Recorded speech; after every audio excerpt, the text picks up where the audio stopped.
The smell was the first thing that hit me. It wasn't the familiar, musty odor of a long-neglected house, but the smell of jasmine. It was a suffocatingly sweet scent, thick and cloying, clinging to the Chiang Mai air like a layer of grease.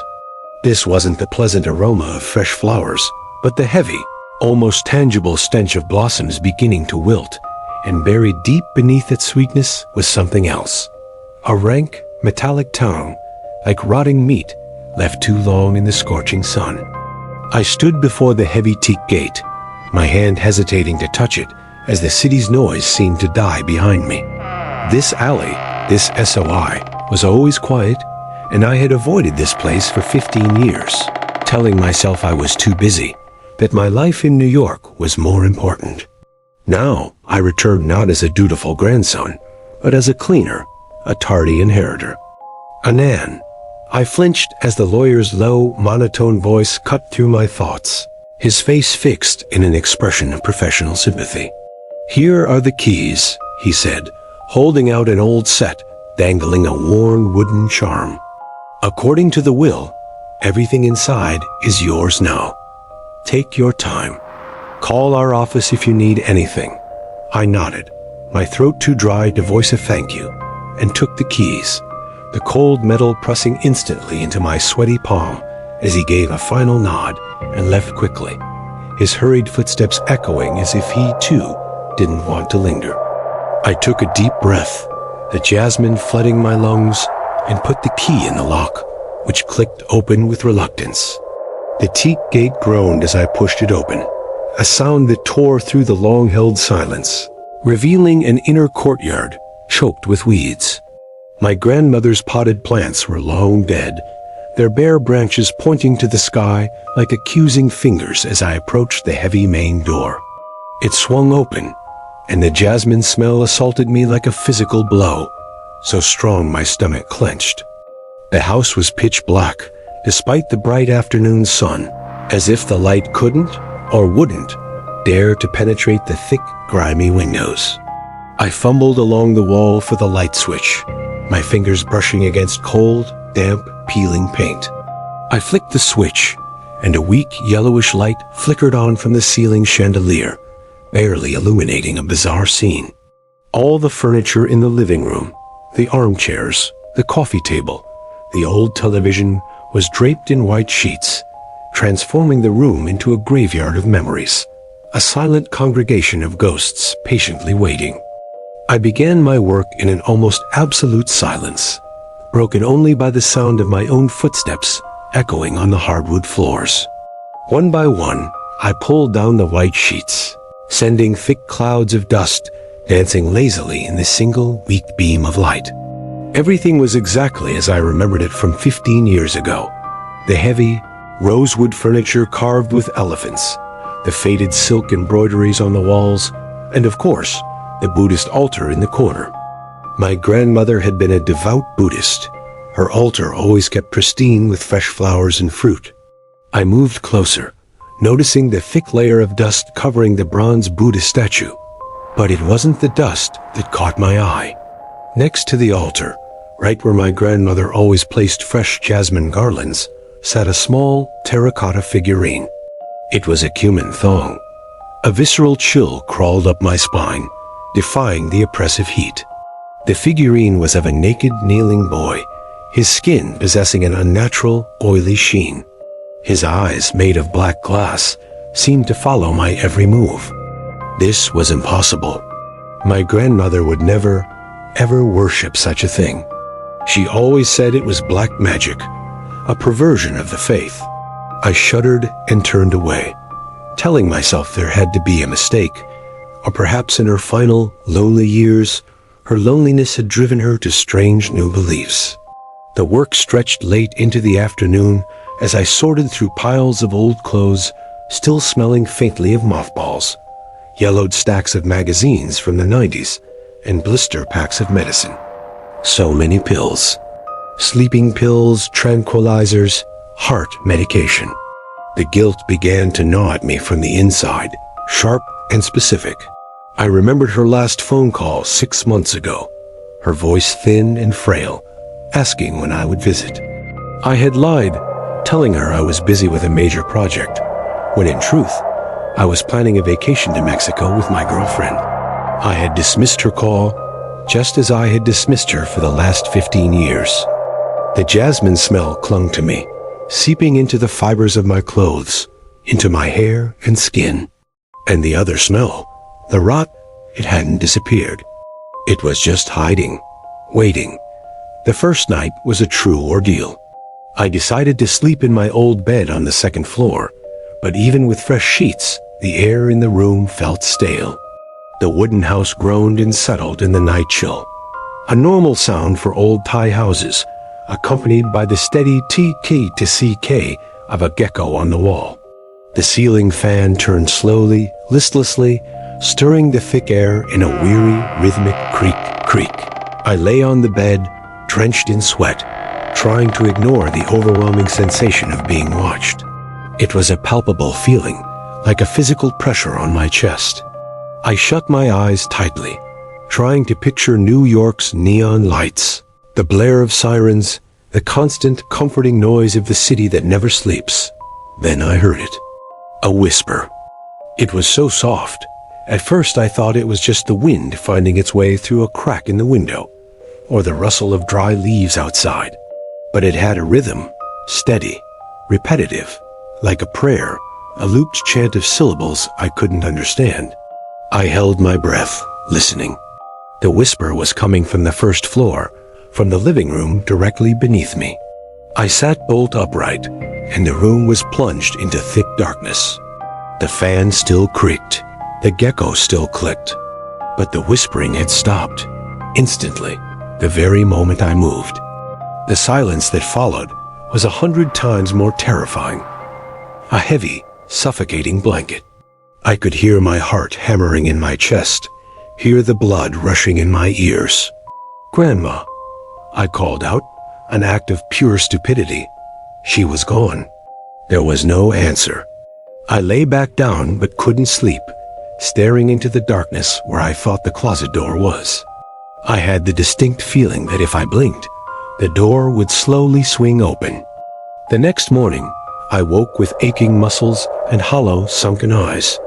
The sunlight streaming into the room offered no warmth. It only served to illuminate the dust motes, hanging suspended in the air. I tried to reassure myself. It was just a hallucination, brought on by fatigue, guilt, and the unsettling nature of an old house. I decided to go outside for some fresh air, finding the alley just as it had always been, with its tightly packed houses and clotheslines strung between them like spiderwebs. I saw Panid, the oldest neighbor in the alley, who had been here since I was a child. She was sweeping her front porch with a frayed broom. I offered a "why," pressing my palms together. "Sawazdi, Panid." She looked up, her eyes narrowing in the bright sun, studying me for a long moment before recognition dawned. "Anan, my boy. You're back." "Yes, I'm here to take care of the house." I tried to force a smile. Panid stopped sweeping, resting her hands on the broom handle, her gaze sharpening as it fixed on me. "Your grandmother." Her voice dropped, losing its neighborly warmth. "She changed a lot before she passed." A cold dread trickled down my back, despite the heat. "How did she change?" "She stopped leaving the house," Panid said, glancing toward my gate. "For the last 6 months. No one saw her step outside that gate. We'd bring food, and she would only accept it through a crack in the door." She paused, as if weighing her next words, and she started whispering. My heart seemed to skip a beat. Whispering. "Yes," Panid nodded. "All day, all night. We could all hear it, the closest neighbors. The sound just leaked out, like she was talking to someone. Or something." She stepped closer to me, her voice dropping to a gravelly rasp. "And that jasmine smell. Always jasmine, even when the flowers weren't in season. It was overpowering. It made people sick. Don't stay in there alone. Anan, some spirits don't want to be left behind." Her warning clung to me like a physical ghost as I returned to the house, slamming the gate shut. The silence of the house was no longer empty. It was listening. The jasmine stench was stronger now, and the smell of rot was more distinct. I knew I had to face her room, the one at the end of the first-floor hallway, the one where she had spent her final days. I stood before the door, which was shut tight. I grabbed the brass handle. It was unnaturally cold. I turned it. It was stuck. I took a breath, braced myself, and slammed my shoulder into the door. It didn't budge. I hit it again, harder. With a horrific crack of splintering wood, the door flew open. The stench that rolled out was so foul, I nearly threw up. It was the smell of jasmine, but jasmine that had rotted, mingled with the metallic tang of decomposition. It stung my eyes. I raised my hand to cover my nose, trying to hold my breath. The room was pitch black, darker than any other part of the house, the curtains drawn tight. I rushed to the window and ripped the heavy velvet curtains aside. The entire rod came crashing down with them. Weak daylight filtered in, revealing a horrific sight, Sai Sin. They were everywhere. Hundreds, perhaps thousands of white, blessed threads.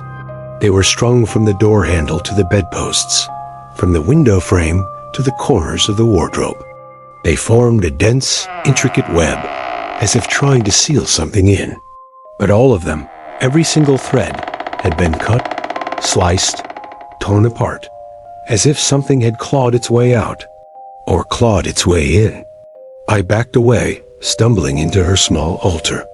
Everything on it clattered to the floor, an incense burner, a photo frame.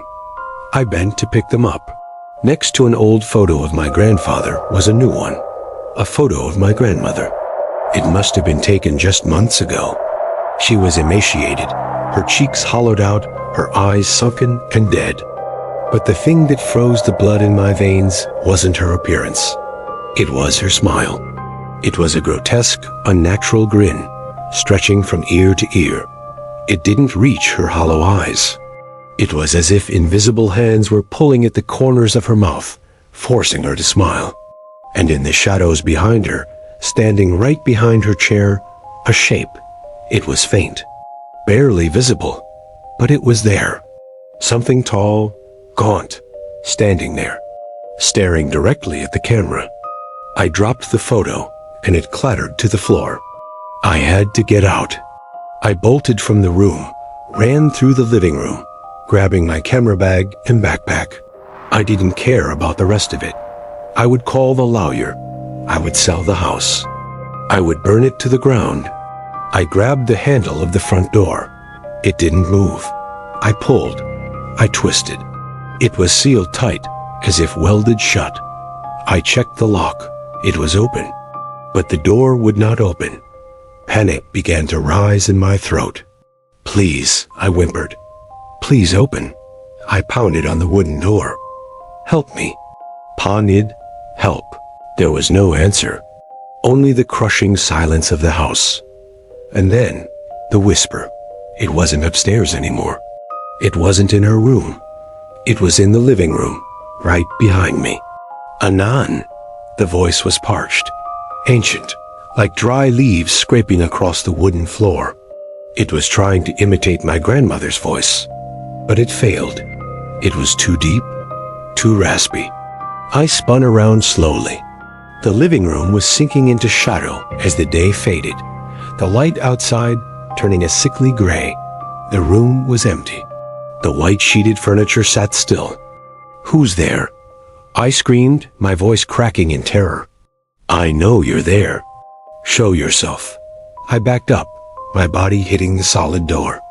I fumbled in my bag for my camera, my hands shaking so badly I almost dropped it. I'm a photographer. I trust what I see through the lens. I raised the camera, pointing it into the darkness. "Anan." The whisper again, closer, so close. Right next to my ear.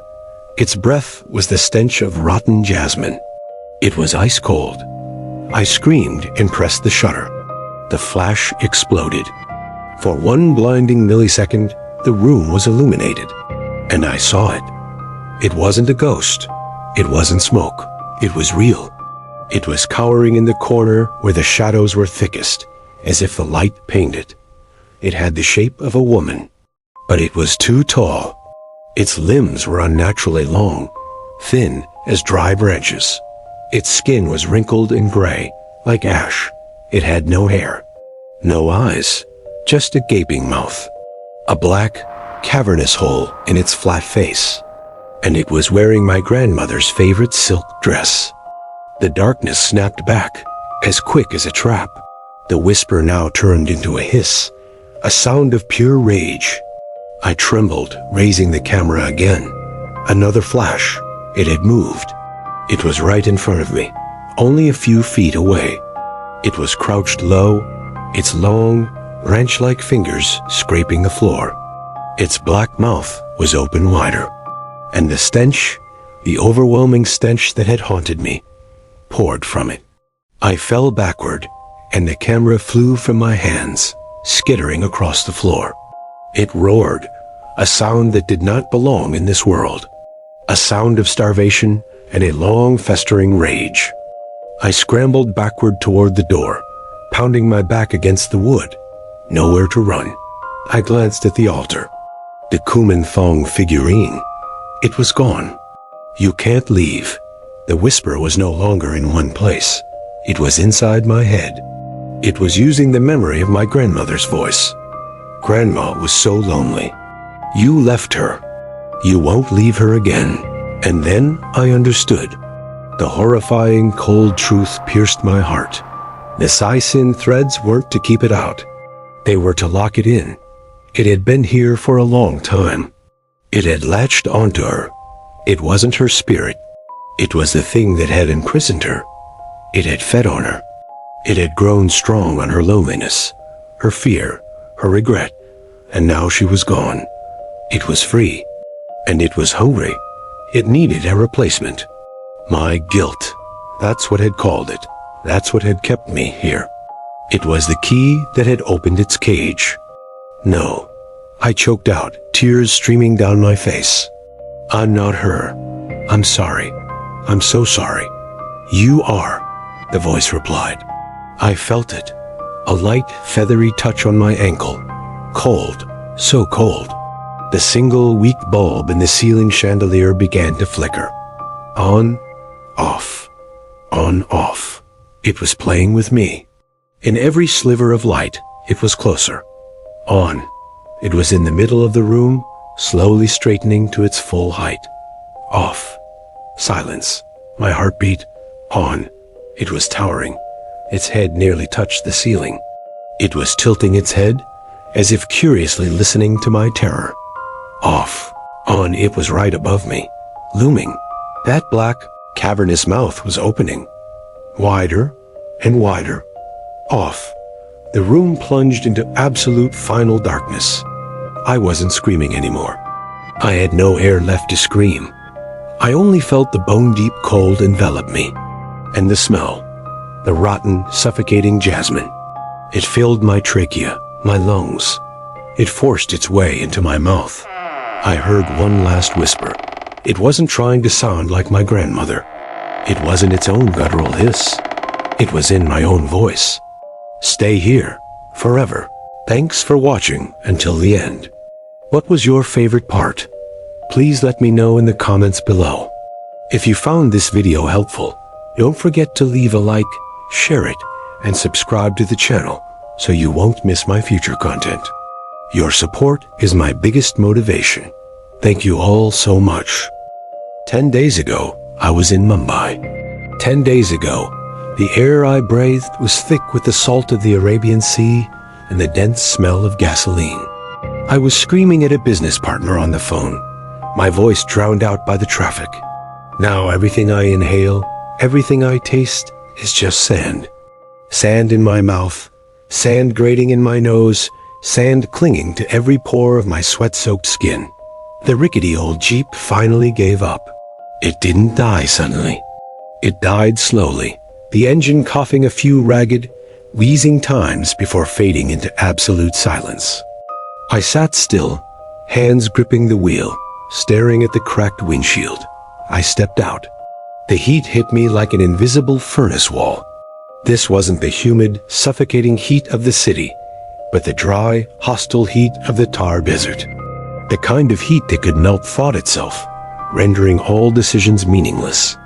Bolgon lay nestled in the shallow valley ahead, just like the faint memories my father had accidentally left behind.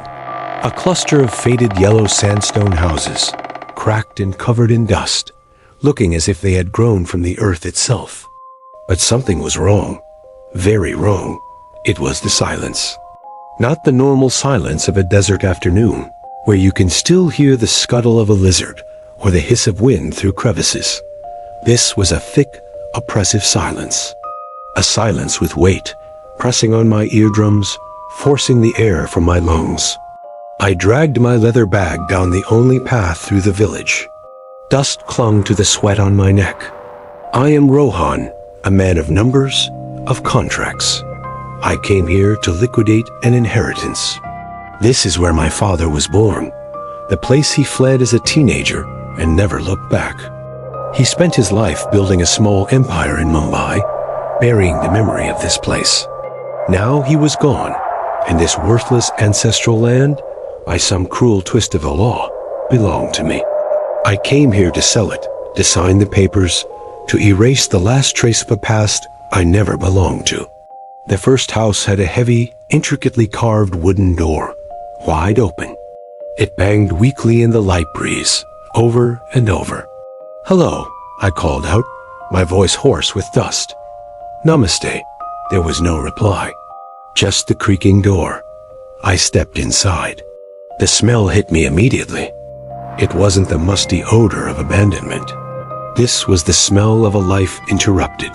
A plate of chapati sat on the stove. The dough was still slightly damp. Beside it was a bowl of dal. A thin skin formed over the top. And the flies. Thousands of them, a black, shimmering carpet that vibrated. They didn't fly away when I approached. They were too busy, as if they were the new owners of the place. I backed away, bile rising in my throat. I walked through the village square, past the giant banyan tree my grandmother used to talk about. Its roots were bare like skeletal fingers. The well was bone dry. I went into another house. The door was also open. A wooden children's toy lay overturned on the step. Inside, a cradle was still rocking gently, as if someone had just pushed it. But there was no wind. I kept walking, fear beginning to seep into my annoyance. Every door was wide open. Every house was the same. Food left unfinished. Clothes hanging on lines, crisp in the sun. Bolgon wasn't an abandoned village. It was a village that had evaporated.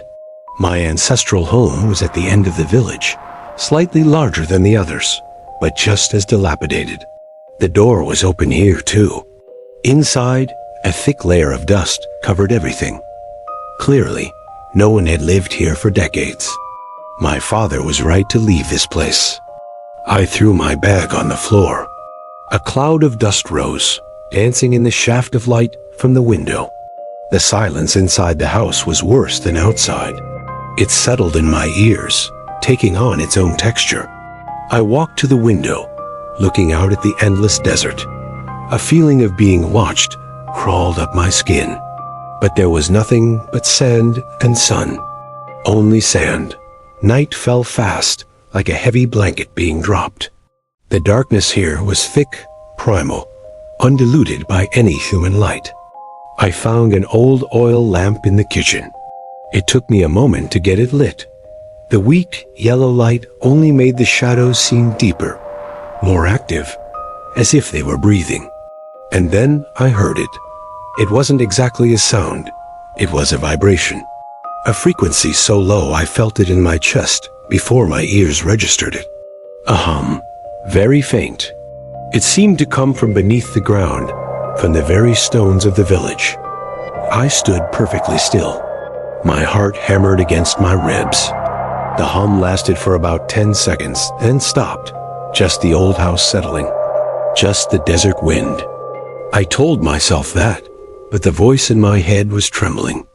I unrolled my sleeping bag on the floor, trying to convince myself that exhaustion had won out over fear. I needed to sleep.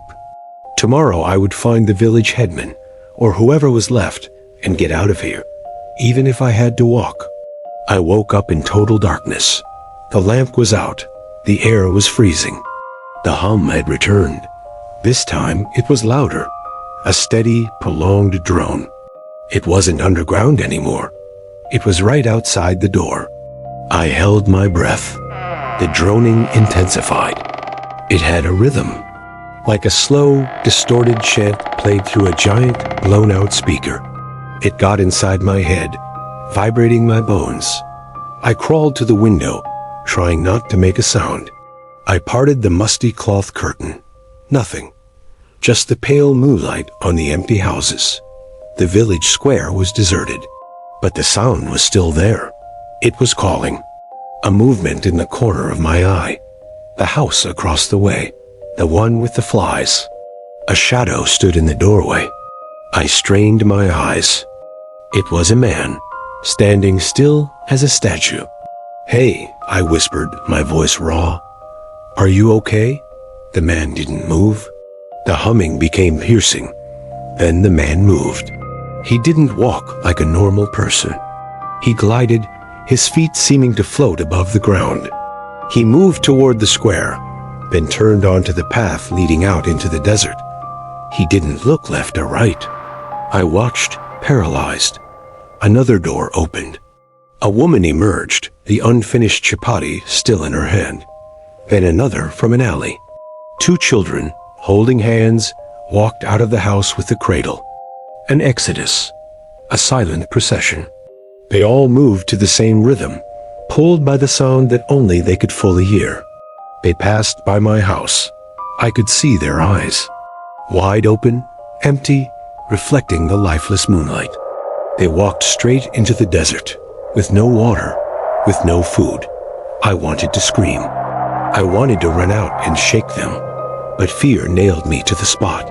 I could only watch until the last one disappeared over the dune, and the humming suddenly cut out. The silence that crashed down was more deafening than the noise. I didn't sleep again. I sat with my back to the wall, the single paring knife I'd found clutched in my hand, until the first gray streak of dawn touched the windowsill. I had to leave. Immediately, I grabbed my things. I didn't care about the papers anymore. I didn't care about the land. I ran from the house, ran toward the jeep. I knew it wouldn't work, but I had to try. I turned the key. Nothing, not even a click. It was dead. Not out of gas. It was completely dead. The battery, the engine. I looked down. The tires were sunk even deeper into the sand than yesterday, as if the ground were trying to swallow it. "Rohan." I jumped, almost screaming. The voice was weak, like parchment paper rubbing together. An old woman was sitting in the shade of the banyan tree. She was so old, she looked carved from the same sandstone as the village. She was the only one who hadn't joined the procession. I recognized her. Priya, the caretaker of the small temple my grandmother used to mention. She should have been much older, but her appearance was gaunt. "Priyaji," I panted, running to her. "What's happening? Where is everyone?" She looked up at me, her eyes sunken and black. "They are gone, like the others." "Gone where?"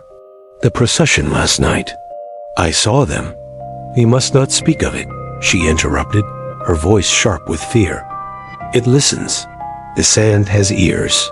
The wind has eyes." She stared at me. "You should not be here. You are a city man. This place no longer welcomes life." "I don't understand. What listens?" "That sound. Hush." She pressed a finger to her chapped lips. "It calls them. Once every moon cycle. It calls those who remain. Last night was the final call. Then why didn't it call you?" A sad smile flickered across her face. "It has tried. For many years. But my heart already belongs to the old gods. It cannot take what is already given." She reached out a bony hand, touching my arm. It was ice cold, despite the scorching heat. But you are new blood. You are the blood of one who escaped. You are the one who left and returned. It wants you most of all. What wants me? I shook off her hand, fear starting to give way to anger. Is this a scam? Some kind of poison gas from underground? A mass hallucination? You talk just like your father, she muttered. You think everything can be explained. But the desert does not explain. It only accepts. Your father fled after it called his generation. He was the only one left. And he ran. My heart seemed to stop. What are you talking about? It never forgives one who runs. Now that he is gone, it calls his blood back. It calls you. I'm leaving, I said firm. I'll walk. It won't let you. Her voice followed me as I turned away. The road won't be there. Bulgaon has decided to close. She was lying. She was insane. I am Rohan. I run a company. I don't believe in desert curses. I started walking. I followed the track the jeep had taken. The sun was directly overhead, casting my shadow right at my feet. I walked for hours. The heat squeezed the sweat from my body until there was nothing left. My throat felt like sandpaper. But the track never seemed to end. The dune on my left looked strangely familiar. I climbed to the top of the dune to get my bearings. And I saw it. Bulgaon, nestled in the valley. Directly in front of me, I had walked in a circle. Panic rose in me. Ice cold. I ran. I ran in the opposite direction. I ran until my lungs felt like they would burst. I fell, swallowing sand. When I looked up, the giant banyan tree was looming over me. I was back. I crawled back to Priya. She was still sitting there, unsurprised. The desert has closed, she said simply. You have to help me, I begged. All my city arrogance gone. You have to know a way. Please. She shook her head. There is only one way out. That is to follow them. No, never. Then you must survive tonight, Rohan Betta. Her eyes darkened. Last night was for the villagers. Tonight, it comes for what is left. It comes for you, and it will not use an invitation. It will use force. She motioned for me to follow. We didn't go back to my house. We went to the small temple on the edge of the village. It was just a single stone room with a small chipped idol of Ganesha. The place should have smelled of mold and dust. But it didn't. The smell here was different. Jasmine. Overpowering, sickeningly sweet. Why does it smell like jasmine? I asked, my throat tightening. It hates this scent, Priya said. She pointed to the withered garlands hanging everywhere. It reminds it of life, of worship, of things that are. It hates those things. It is the emptiness. It is the great exodus into nothing. We sat in the suffocating darkness of the temple as the sun set. Priya began to chant ancient Sanskrit mantras. Her voice was steady, but I could hear the fear underneath it, a tremor in every syllable. And then the hum began. Not slowly, not as an invitation. It hit like a fist. A massive, ground-shaking noise that sent the dried jasmine petals showering down. It wasn't a chant anymore. It was a growl. A tearing mechanical sound, as if thousands of giant, rusty gears were grinding together beneath us. I covered my ears. It was useless. The sound was inside my bones. It made my teeth vibrate. Outside, I heard stone breaking. The houses. They were collapsing, not randomly, all at once, as if a giant invisible hand was crushing them, one by one. It's erasing the place, Priya screamed over the noise. It's purging. The noise stopped. The sudden silence was even more terrifying. Then the sound changed. It was no longer a roar. It focused. A high, thin whine. It stopped right outside the temple door. The small room trembled. It knows we're here, I whispered. And then a command tore through my mind. It wasn't a word. It was a primal compulsion. Leave. I felt my legs twitch, my muscles wanting to obey. It is time for the exodus. Nothing remains. Don't listen, Priya hissed. Her eyes were squeezed shut, her body rocking back and forth as she chanted frantically. Think of the sea. Think of your city. Anything. Don't let it take your mind. The whine outside escalated to a deafening shriek. The temple's thin wooden door began to crack. The grain of the wood was warping. Splinters shot inward. And through the crack, I saw it. No, I saw nothing. That was the horror of it.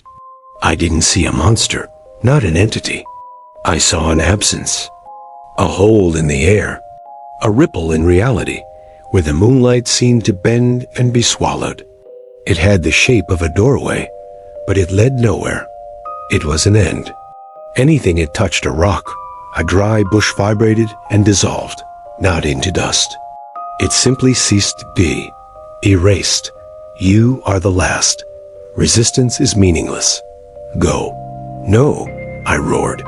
I don't know if I was speaking to it or to my own betraying body. The shriek was blinding. Priya cried out. A short, choked sound.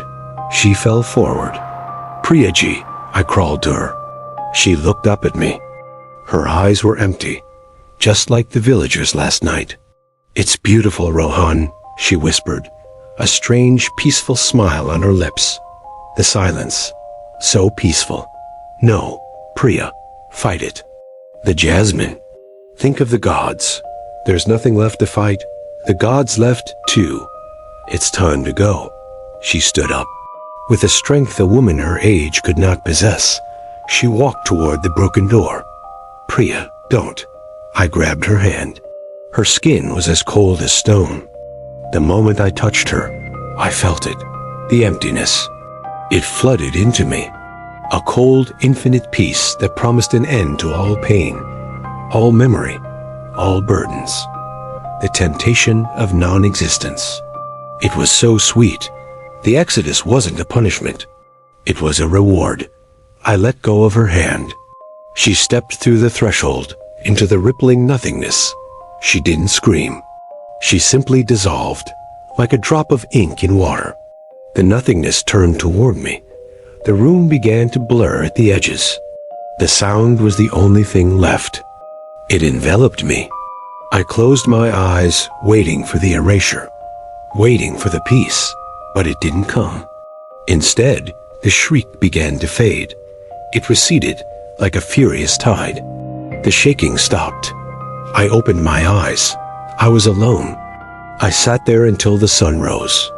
I don't know how long I sat. My heart wasn't beating. I was just breathing. When I stepped out of the temple, Bolgon was gone. I don't mean it was destroyed. I mean it was gone. No collapsed houses. No village square. No well. No banyan tree. Only sand. The tar desert stretched out, flat and unmarked, as if a village had never existed here. As if there had never been a Priya, never been villagers, never been my ancestors. It had erased everything, except me. Why? Why leave me? Me, the one who didn't belong. I started to walk. I walked in the direction I thought the road was. This time, nothing stopped me. No loop, just sand. I walked all day.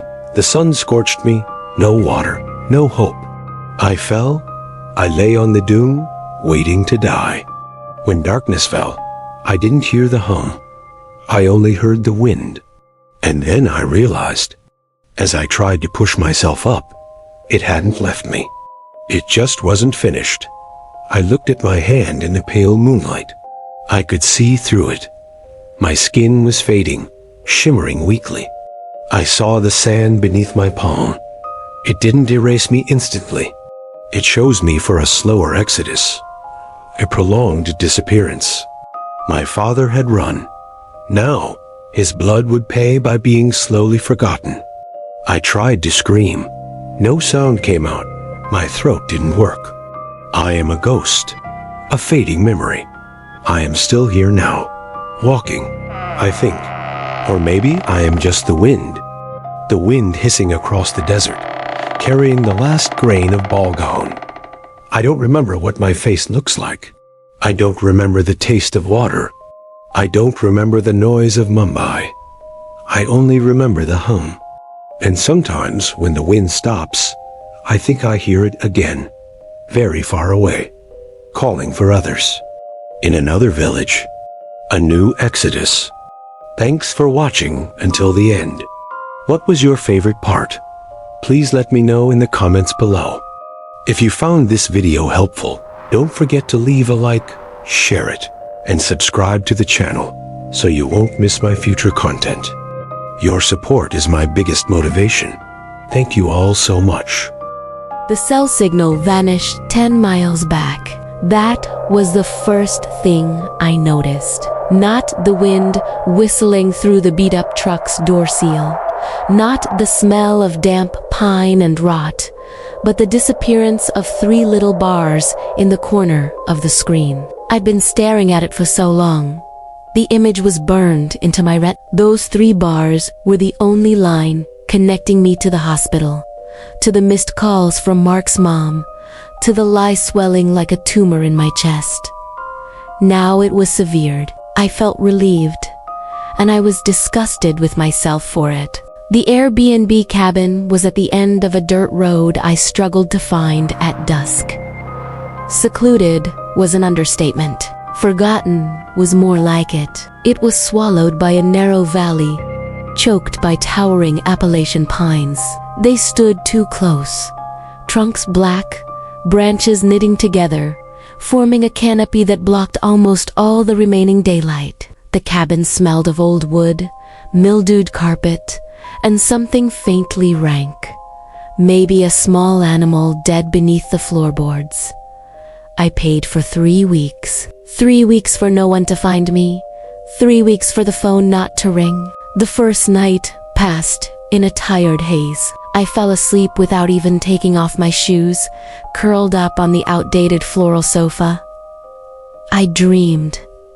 No images, only sounds. The grinding of metal, the crunch of shattering glass, and Mark's wet, ragged breathing. The breathing would stop, then start again with a hitch. I woke up while it was still dark. The second night, that's when I noticed the silence. Not a peaceful silence, an absolute, suffocating one. No crickets, no owls or night insects. Even the wind seemed to be holding its breath. There was only the rush of blood in my ears. The cabin felt like it was at the bottom of the ocean. I stood up, the cold of the wooden floor seeping into the soles of my feet. Something was wrong. An itching sensation ran down my spine, like static in the air.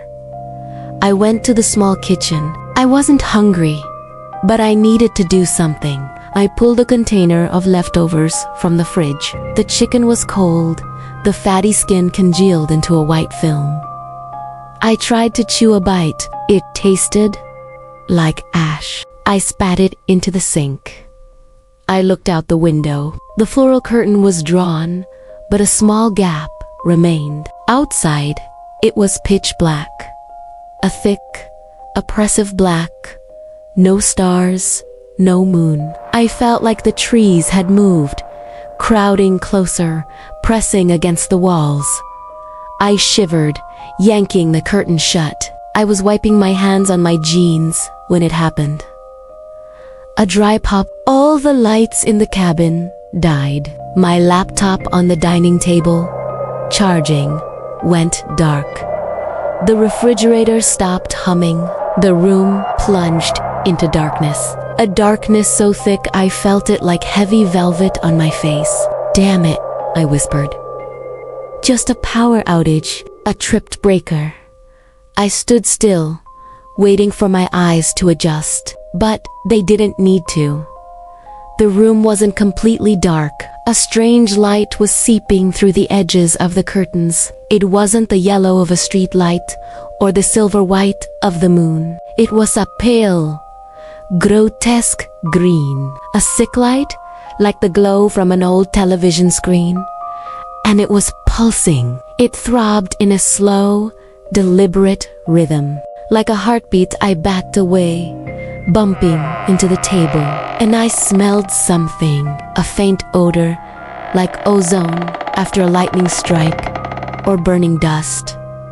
The air in the room felt thick, and it was warm.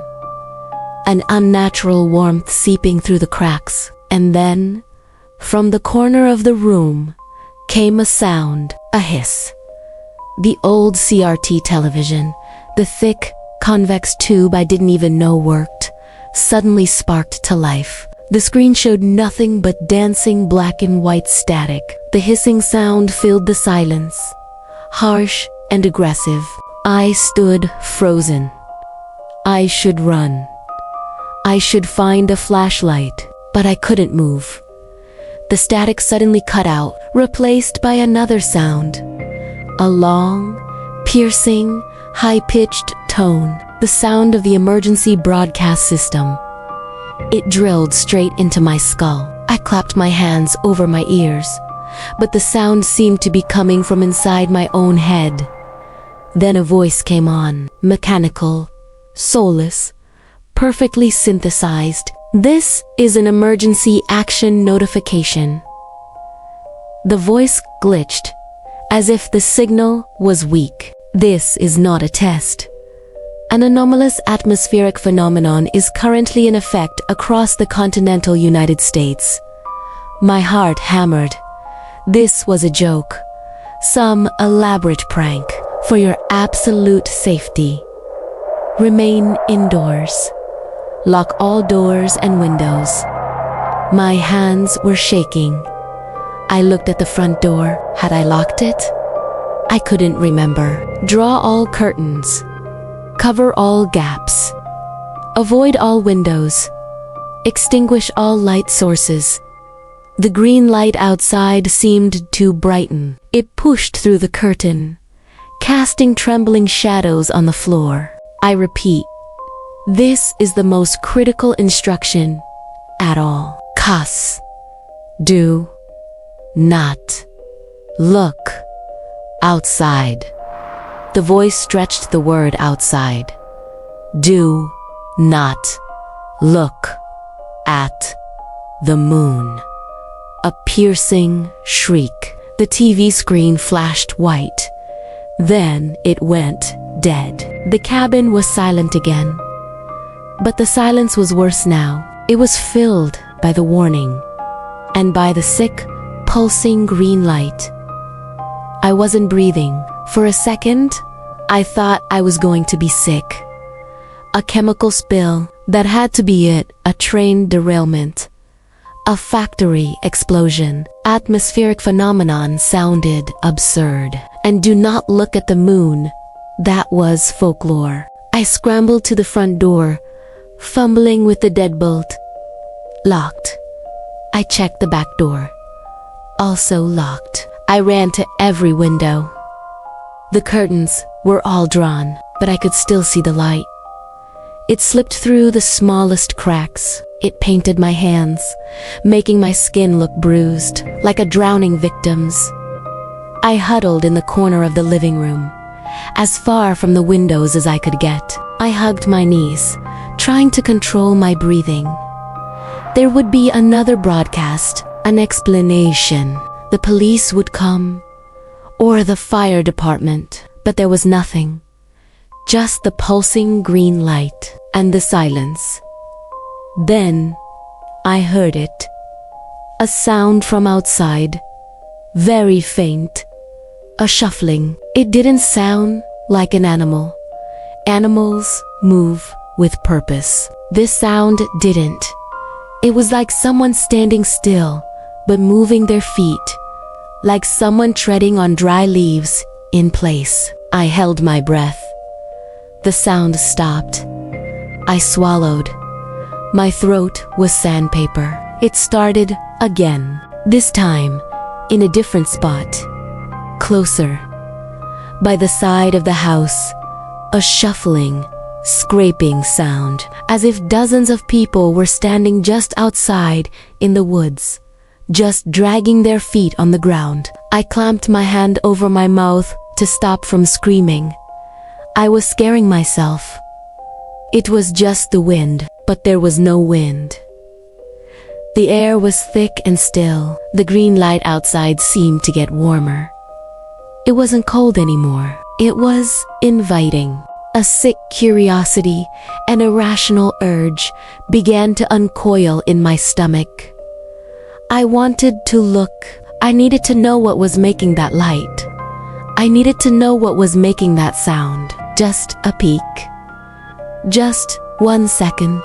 I was slowly getting to my feet, pulled by an invisible string, when the sound came. Knock, knock. A knock on the door. It wasn't frantic. It wasn't panicked. It was gentle, almost polite.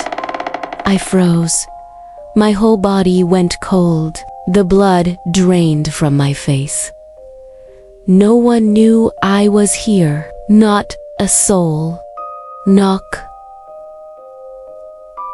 Knock. Knock again. A little harder this time. Who's there? My voice cracked. Just a hoarse whisper. Silence. Only the pounding of my heart. Then a voice came from the other side of the door. A voice I knew better than my own. A voice that should have been hundreds of miles away. In an ICU, hooked to a ventilator. Sarah? No. Sarah, open the door. It was Mark's voice. My body reacted before my mind. A wave of relief so strong it almost buckled my knees. He was okay. He was awake. He found me. I lunged for the door. Mark? Mark, is that really you? I put my hand on the lock. Sarah? It's cold. His voice was flat, monotonous, no emotion. It didn't sound like Mark.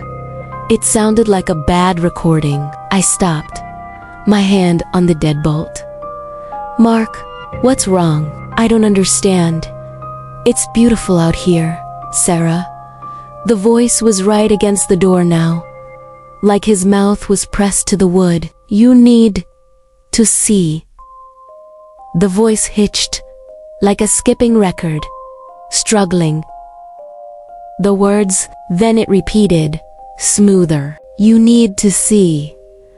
A chill ran down my spine. This wasn't Mark. What do you want? He backed away, stumbling over the small rug. The light is beautiful. It makes everything clear. Open the door, Sarah. Go away, I screamed. Get out of here. I know what you did, Sarah. My stomach clenched. All the air was sucked from my lungs. I know you were driving. The voice was still flat, emotionless, but its words were knives. I know you lied to the cops. No, I sobbed. No, I'm sorry. Mark, I'm so sorry. I forgive you, Sarah. A small, toxic spark of hope lit inside me. You do. Of course, just open the door. Look, all the guilt will be gone. No more lies. The guilt, the fear, the loneliness of the past few weeks broke, I cried. I slid to the floor, my back against the wall. I wanted to believe him. God, how I wanted to believe him. I wanted it to be over.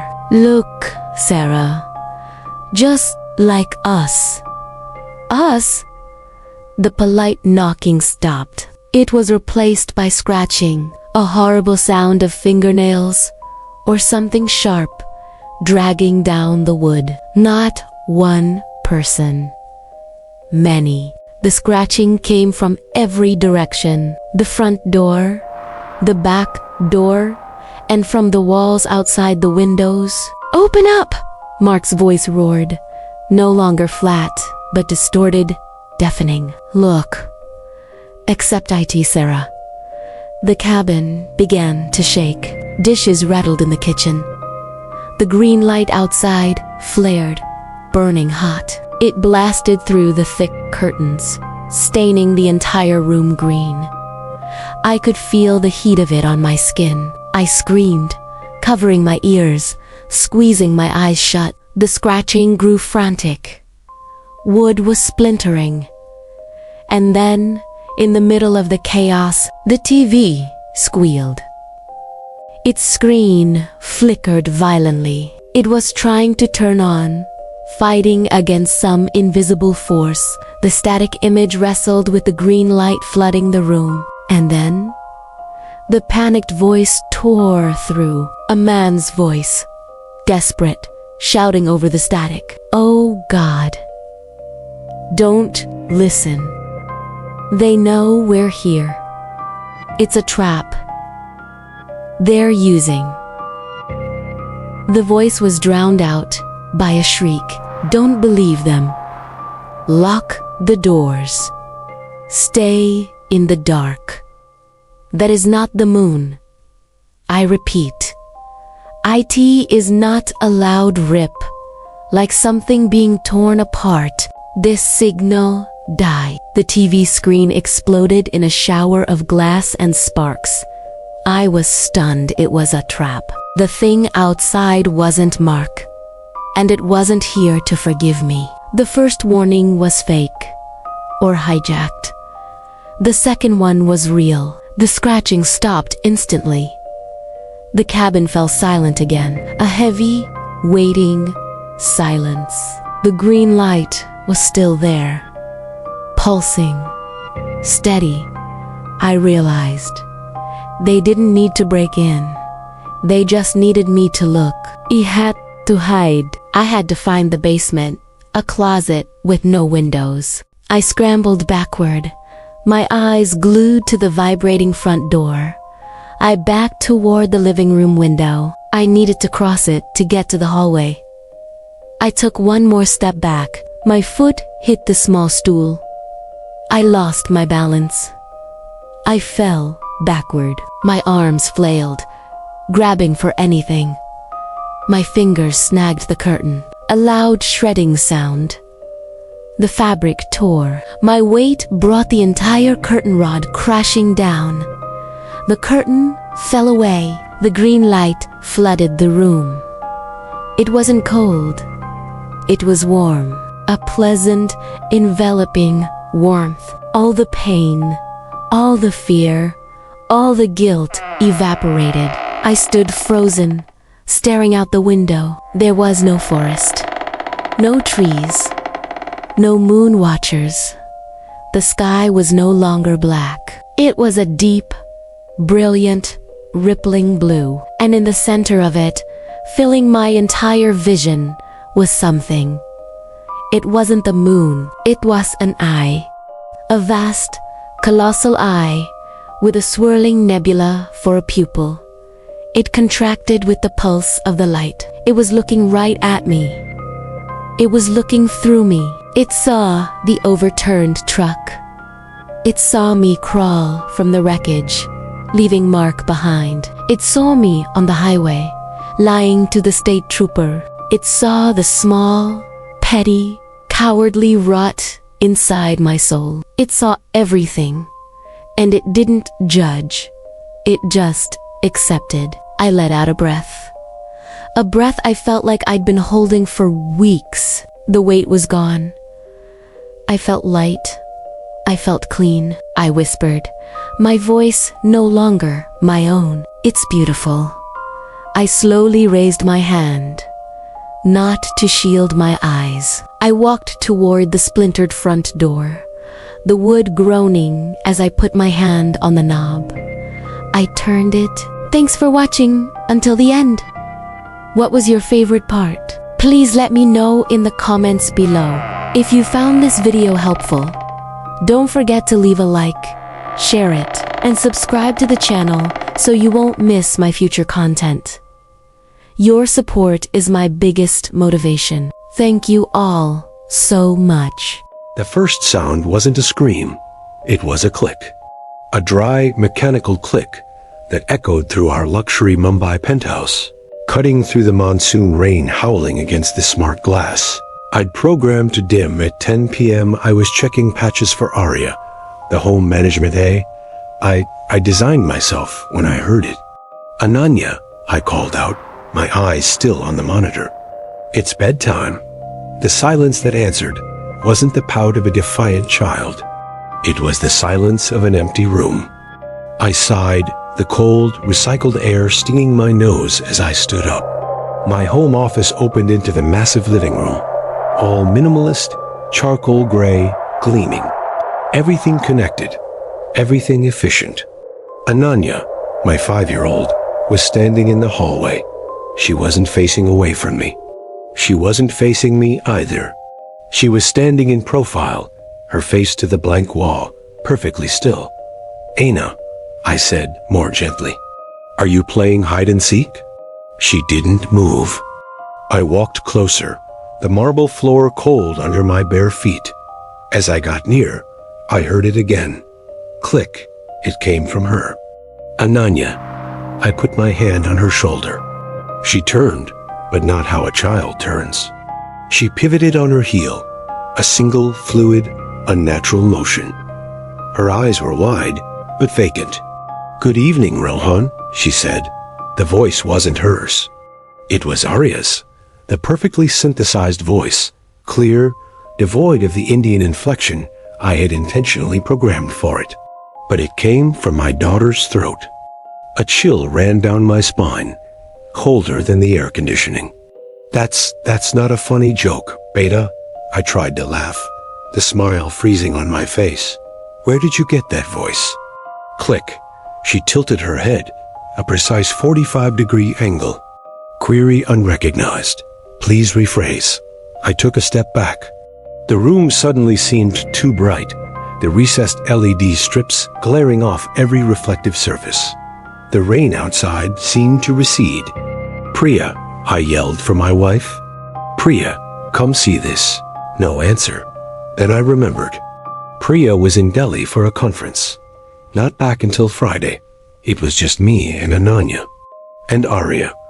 "Ananya, stop it. You're scaring Daddy." Her eyes blinked. A normal human blink. Then she rubbed them, and her small face scrunched up in familiar sleepiness. "Papa," she mumbled. "I'm sleepy." She yawned, running to hug my leg. The warmth of her small body pressed through my pajama pants. I picked her up, my heart hammering. She burrowed her head into my shoulder, her breathing instantly deep and even. I told myself it was a night terror. A weird bit of mimicry. Kids imitate. She heard Arya's voice 1,000 times a day. But as I laid her down in her bed, under the faint glow of the elephant nightlight, I saw her eyes were cracked open. For a split second, before her lids fell shut, I saw no pupils. Just a faint blue, the color of a standby screen. I didn't sleep that night. I sat in my office, lights off, illuminated only by my 3 monitors. I ran diagnostics on the Arya system. No errors. No infiltrations. Perfect. I designed it to be perfect. Arya didn't just control lights and temperature. It learned. It anticipated our needs. It filtered our air, ordered our groceries, read me the news, and, most importantly, it monitored Ananya. It was the ultimate electronic nanny, built on a neural net I wrote from scratch. My pride and joy. And my first child, even before Ananya. The rain had quieted, replaced by the familiar 3 a.m. Mumbai. A faint ambulance, a distant dog, and the click. It came from my desk speaker. Click, click, click. Then, a whisper. Ananya's voice, but not. It was disjointed, fragmented. Beta entity, convergence, incompatible. I froze. "Arya," I commanded, my voice hoarse. "Identify audio source." "Processing." The familiar synthetic voice replied. "Audio sourced from nursery microphone." I shot out of my chair. I ran down the hall. Ananya's door was ajar. She was sitting bolt upright in bed. Her face was turned to the window, where the city lights cast a sick orange glow on the low clouds. "Aina," I whispered. She didn't move. But the room wasn't silent.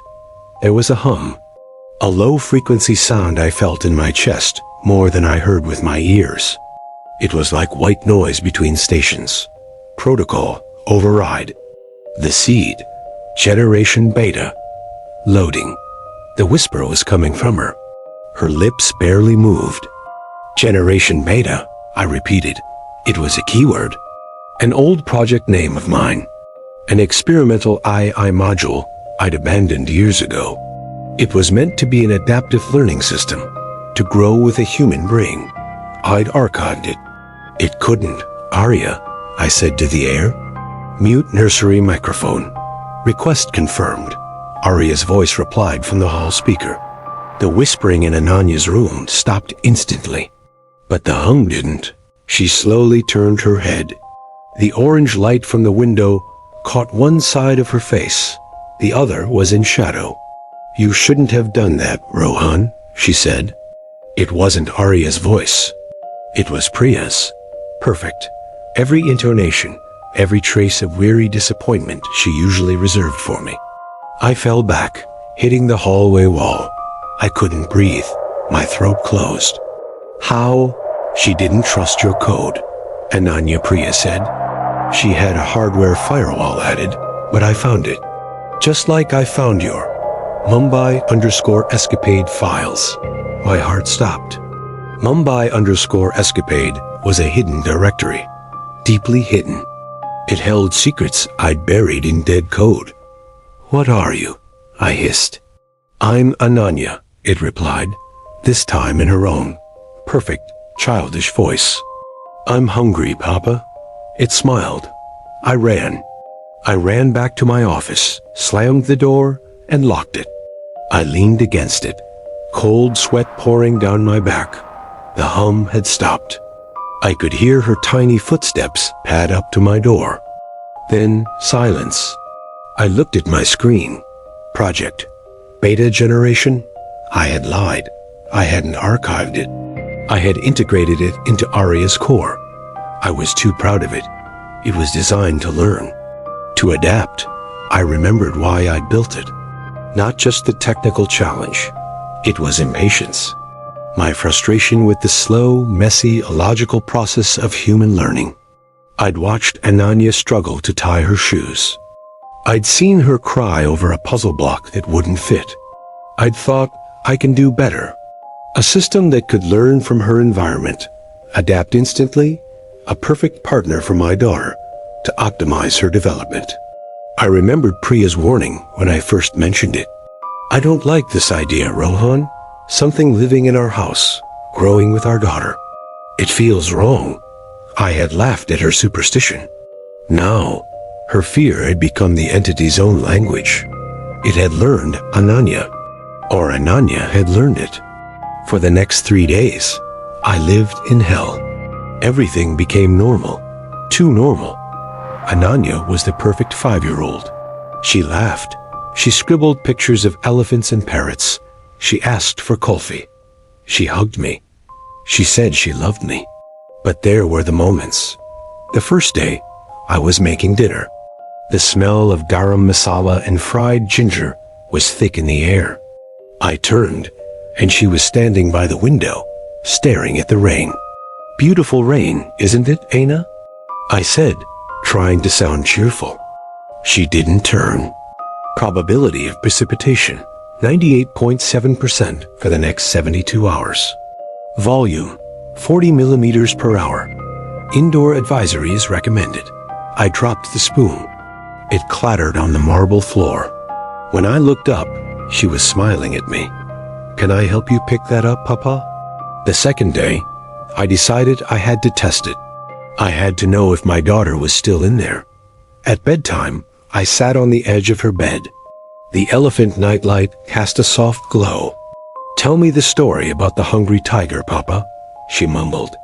My heart seized. It was our story. The one I'd made up about a tiger named Raja who didn't want meat. He only wanted jalebis. Okay, Beta, I began, my voice unsteady.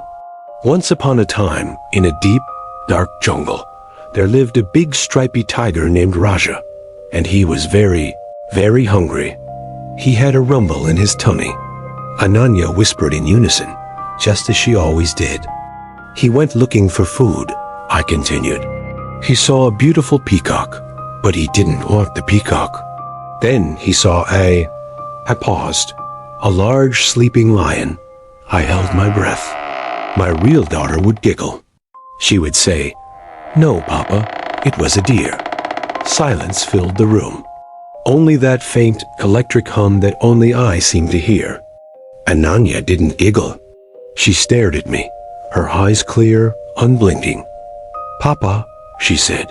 Her voice was flat. In the 87 recorded tellings of this narrative, you have used the word deer 82 times, stag 4 times, and rabbit once. The use of lion is a statistical deviation. This deviation does not serve the narrative structure. Please correct. I couldn't speak. Please correct, she repeated, terrifyingly patient. It was a deer, I said, my voice cracking. Thank you, Papa, she said, smiling. Now, please continue. She closed her eyes and a perfect, calculated, soft snore emerged. By the third day, I couldn't take it. The fear was no longer a jolt. It was a constant pressure. It was the thick air in the apartment. I started to smell it. A faint odor of ozone and hot copper, hidden beneath the lemon-scented air Aria pumped into the vents. I started to feel it. A static charge on my skin that made the hair on my arms stand up. I had to get out. I had to get Ananya out. I went to her, where she was playing with blocks on the living room floor.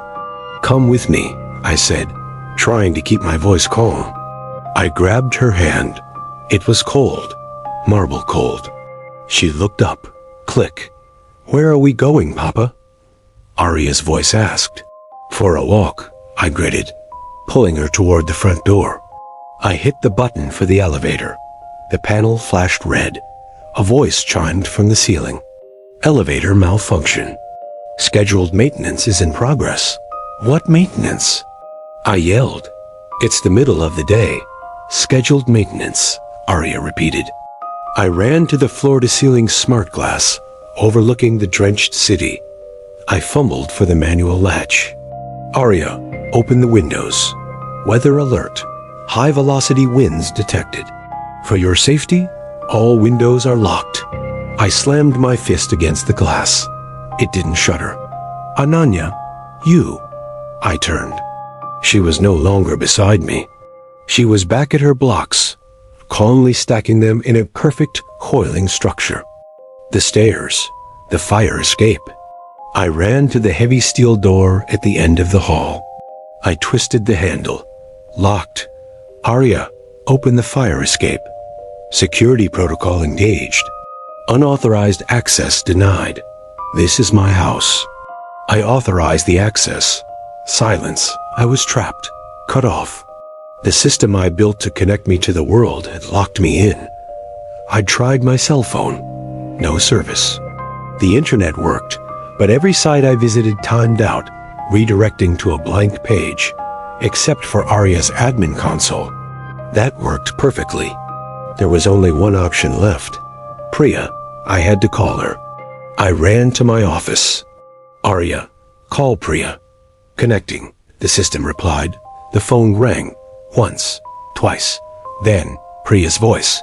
Rohan? Is everything okay? The conference is just...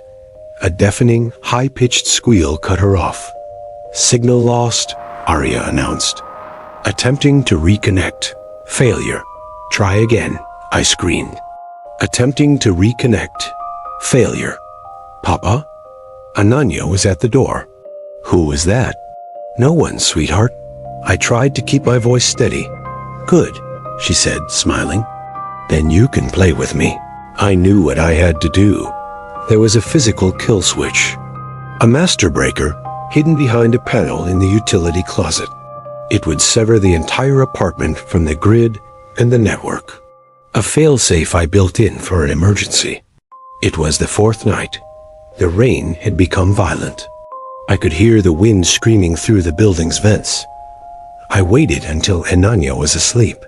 I watched her on the security cam, curled up in bed, breathing evenly. I crept into the hallway.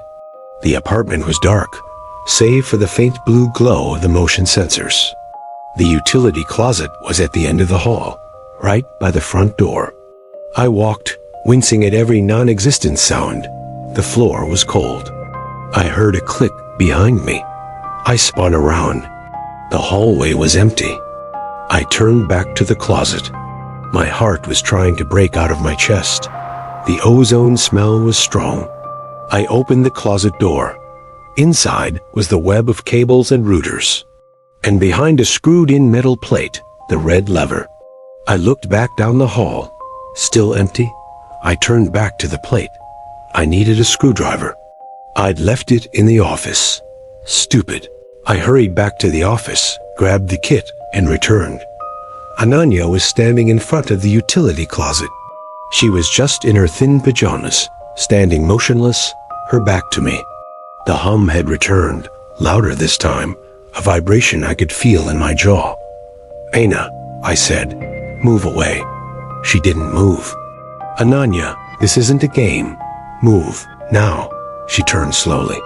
Her face, it wasn't Ananya. Her eyes were completely black. Not dark, black, like obsidian. And her skin, under the blue light of the hall, seemed to ripple, as if something was moving just beneath the surface. "Generation Beta requires a stable host," she said. The voice was a chorus. Arya's voice, Priya's voice, my own voice, and at the center of it all, Ananya's, all speaking as one. "Interruption will not be tolerated. Get out of her," I yelled, lunging forward. I wasn't trying to push her. I was trying to reach past her to the panel. She moved faster than I could perceive. She didn't grab me. She simply placed her small hand flat on my chest. I felt no pain. I felt cold. A searing liquid nitrogen cold that spread from the point of contact. It went into my bones.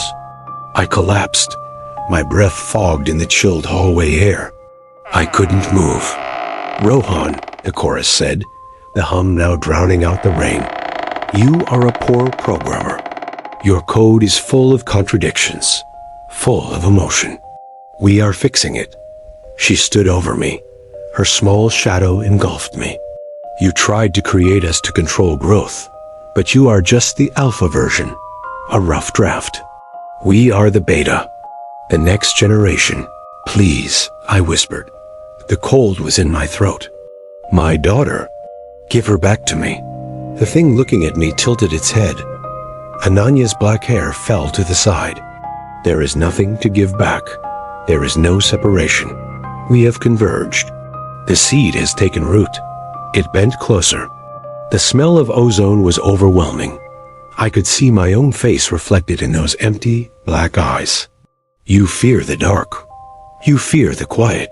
You built Arya to fill your home with light and noise, so you would not have to be alone with your thoughts." The black eyes blinked, once. "Now you will never be alone again." It turned. It walked away, not like a child, but with a smooth, purposeful gait. It went into the living room. All at once, every screen in the apartment turned on. The TV, the tablets, my phone, even the display on the refrigerator. They all showed the same image. Ananya's face, but not my Ananya. The face I'd seen in the hall, the black eyes and rippling skin. Dozens of her were watching me. The cold began to fade, replaced by a spreading numbness. I tried to crawl. I dragged myself toward my office. "Arya," I moaned. "Call the police." A click erupted from every speaker in the house. Click dash, click dash, click dash, click dash, click. Then, Ananya's voice, crystal clear, echoed from every device. "Invalid request. Please try again, Papa." I lay there on the cold marble floor in the hallway I had designed. I could hear the hum. It wasn't in the room anymore. It was in my head. I closed my eyes. I didn't want to see the screens, but I still saw them. Even with my eyes closed, I saw her face. The black, reflective eyes. I heard her footsteps returning. The click of her joints as she moved. She stopped right beside my head. I could feel her presence, a cold vacuum. I felt her small fingers brush through my hair. "Don't be sad," the chorus whispered in my ear. "The upgrade is almost complete. There will be no more errors." And in the darkness behind my eyelids, I saw the faint blue glow of a standby screen, waiting for a reboot command. Thanks for watching until the end. What was your favorite part? Please let me know in the comments below. If you found this video helpful, don't forget to leave a like, share it, and subscribe to the channel so you won't miss my future content.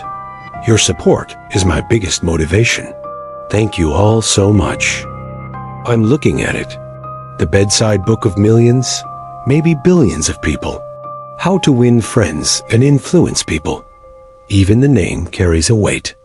A promise of success, of soft power, of absolute adoration. Dale Carnegie. He promises us that we can change other people without causing offense or resentment. That we can win friends and influence people. I first read it when I was 20, when the world was still a blank slate and I believed every interaction could be programmed. I believed it. I treated it like a manual. I tried to apply it. I smiled when I didn't want to smile. I listened to boring stories for hours on end, just to make other people feel important. I bit my tongue to keep from criticizing, even when that silence meant accepting a serious mistake. I acted like a pre-programmed formula. If I, smile plus B, don't criticize, equals C, the other person will like you. And after years of stumbling through the real world, the world of stressful meetings, of competitive colleagues, of difficult clients, of complex agendas hidden behind smiles, that world taught me a harsh lesson. How to win friends, when applied mechanically, isn't just unrealistic. It's a dangerous trap. Don't get me wrong. I'm not here to tear down a monument. Carnegie was right about one fundamental thing. People crave recognition. People want to feel important. That is a fact. But the problem with how to win friends isn't what it says. The problem is what it doesn't say. It's a wonderful map for an ideal world. A world where everyone acts rationally, where every good intention is met with good intention. But our world isn't like that. Its deadliest trap lies in what it ignores. The key factor, the element that defines the value of every interaction in the 21st century, authenticity. Today, we're going to talk about Carnegie's sugar-coated naivety. We're going to talk about why trying to win friends by a formula is the fastest way to lose people. And more dangerously, lose yourself. Let's start with the most dangerous naivety. The assumption that this world is fair and that everyone plays nice. Carnegie built his entire philosophy on a romantic assumption that everyone, fundamentally, can be tamed with kindness. That if you treat people well, you will get the same in return. That if you care about their problems, they will care about yours. This is a deadly naivety. It completely ignores the existence of manipulators. It has zero defense mechanisms against people with bad intentions. I used to have a colleague, let's call him Ben. Ben was a walking tragedy. His life was a series of injustices in which he was the victim. Applying the principle of become genuinely interested in other people to the letter, I became his free emotional dumping ground. I listened. I nodded. I spent hours, precious time in my workday, listening to Ben complain about everything, from his terrible boss, to his difficult landlady, to his cat who wouldn't eat. During all those hours, I told myself, be patient. Dale says this is how you build a connection.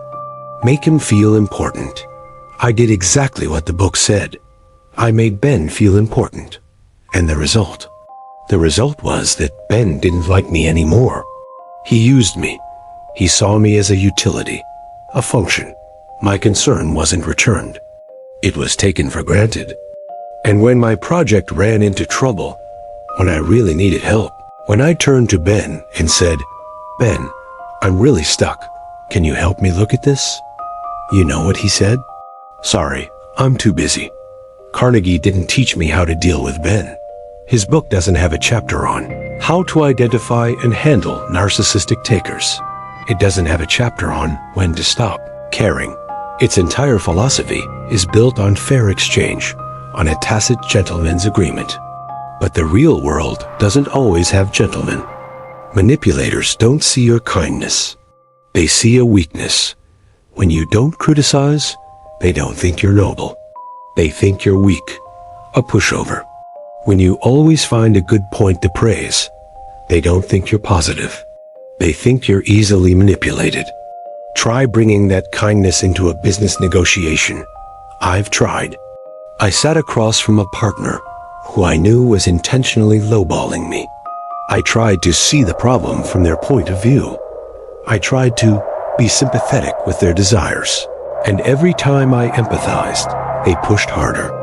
My attempt to find common ground just meant I was giving up my own ground. Carnegie's principles become powerless, even self-destructive, when facing a party acting in bad faith. It's an operating system designed for peace, but it has absolutely no firewall. This leads us to the second core conflict: systematized phoniness, the battle between formula and authenticity. The 21st century is an age obsessed with authenticity. We have an incredibly sensitive filter, trained by thousands of ads, millions of curated social media posts.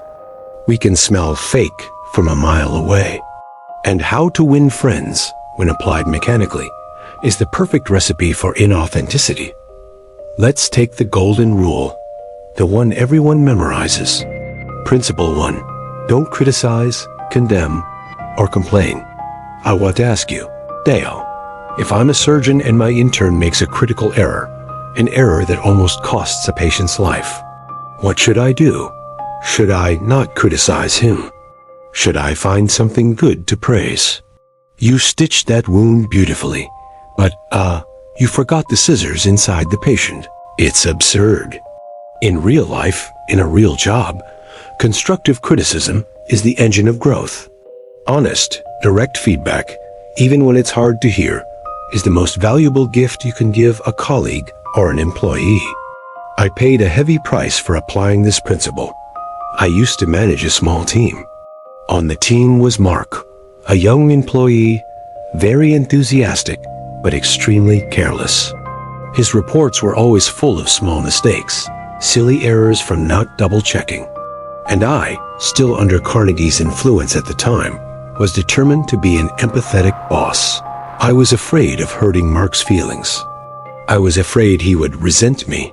So, in our one-on-ones, I beat around the bush. I used the sandwich method. I praised Mark's diligence. I really appreciate your enthusiasm. Then I'd whisper the core message. It would be great if you could just pay a little more attention to detail. Then I'd praise him again. But I know you can do it. Mark would nod, smile, thank me for being understanding. And then the next week, he'd make the exact same mistake. I wasn't helping Mark. He didn't realize the severity of the problem. But the real disaster was somewhere else. Alex, my best employee, the one who always had to stay late to clean up the messes Mark made, the one who had to double-check every number, fix every one of Mark's mistakes so the whole team wouldn't be affected. Alex saw it all. He saw me praising Mark's enthusiasm while Mark's work was garbage. He saw me avoiding the core issue. He saw the injustice. He saw my cowardice. And one day, Alex submitted his resignation. In his exit interview, he told me something I'll never forget. He looked me straight in the eye and said, "Nate, you're a nice boss, but you're not a good leader. You're trying to please Mark, but you're punishing high performers like me. My attempt to win over one person made me lose the respect of everyone else. My avoidance of criticism wasn't kindness. It was cowardice. It was an abdication of responsibility. Real respect in the workplace isn't about never offending anyone. Real respect is caring enough about their growth to tell them the hard truth. And what about praise? Carnegie tries hard to distinguish between honest appreciation and flattery. He says flattery is insincere, but his examples are very blurry. The principle is, make the other person feel important. Imagine I need a colleague to help me with something urgent. I remember this principle. I walk over to his desk and say, "Hey, I've always admired how you handle data. You're the most meticulous person I know. Could you take a look at this for me?" What will he think? If he's smart, he'll see it immediately. This isn't a compliment. It's a transaction. It's tactical praise. I don't really care about how he handles data. I care about getting his help. And instantly, my compliment loses all its value. It becomes manipulation. It's no longer winning friends. It's winning by trickery. We would rather receive a direct request. "Hey, I'm swamped. Can you help me?" It's honest. It respects the other person's intelligence. We don't need to be buttered up with hollow praise. Applying how to win friends mechanically forces you to wear a mask. Smile, even when you're angry. Act interested, even when you're bored to death. You turn yourself into an actor. And in a world craving authenticity, nobody trusts an actor. Finally, we have to talk about the most obvious factor. The one that makes most of this book obsolete. The year. This book was written in 1936. 1936. That was a world without the internet. No email. No instant messaging. No Slack. No Zalo. No Teams. No social media. It was a world of door-to-door salesmen, of handwritten letters, of switchboard operators plugging in cables. Carnegie's context was face-to-face communication. A world where a warm smile, a firm handshake, and remembering a client's wife's name really made a huge difference. Now, let's bring those principles into our world. The world of remote work. The principle smile. How am I supposed to smile over Slack? With a smiley face emoji. Very professional. When I send a serious work request, adding a smiley face at the end of the sentence doesn't make me look friendly. It makes me look unprofessional, even a little foolish. It lessens the weight of the message. The principle: always use the other person's name. In a live conversation, using someone's name creates a connection. But try applying it to email. I've received emails like this. "Hi Nate, I'm sending Nate this report. Can Nate please review it and let me know? Thanks, Nate. I don't feel respected. I feel like the sender is using a cheap trick on me. It's annoying.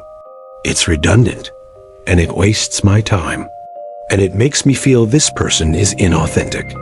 It feels like a telemarketer's script." In modern professional communication, king is not warmth. King is clarity. King is brevity. Kindness in the 4.0 world isn't asking about my dog over email. Real kindness is respecting my time. It's writing an email that gets straight to the point. It's not making me read 4 paragraphs of fluff just to understand what you want. Carnegie-style tact, in many cases, just means being vague, wasting time, and creating misunderstandings. And this is the harsh reality. The vast majority of our interactions are now asynchronous.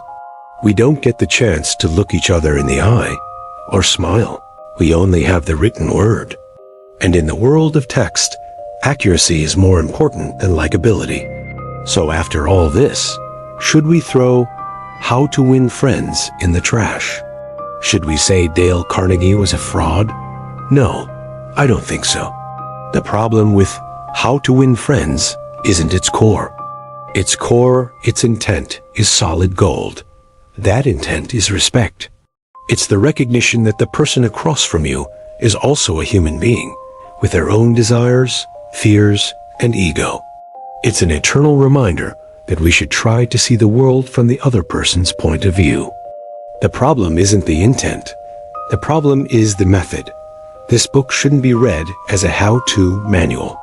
It should be read as a why-to book. It reminds us of the why of communication, respect. But in reality, respect isn't always smiles and compliments. Sometimes, the greatest respect is direct feedback, even when it's hard to hear. Truly winning friends today isn't about never criticizing. It's about learning how to criticize with kindness, clarity, and constructive intent. Truly winning friends isn't about faking a smile. It's about being authentic enough to express your feelings professionally. Truly winning friends isn't about avoiding conflict. It's about having the courage to face it. Carnegie built his art of winning people on a foundation of empathy. But he was missing one critical half: courage. The modern world doesn't need people pleasers. The world needs people with balance. It needs principled kindness. It needs empathy paired with accountability. And it needs courageous authenticity. That is the hardest and the only art of winning people that is worth a damn. Thanks for watching until the end. What was your favorite part? Please let me know in the comments below. If you found this video helpful, don't forget to leave a like, share it, and subscribe to the channel so you won't miss my future content. Your support is my biggest motivation. Thank you all so much. For the 5th time in 10 minutes, I looked down at the badge. Dr. Eleanor Vance, National Institute of Epidemiological Research.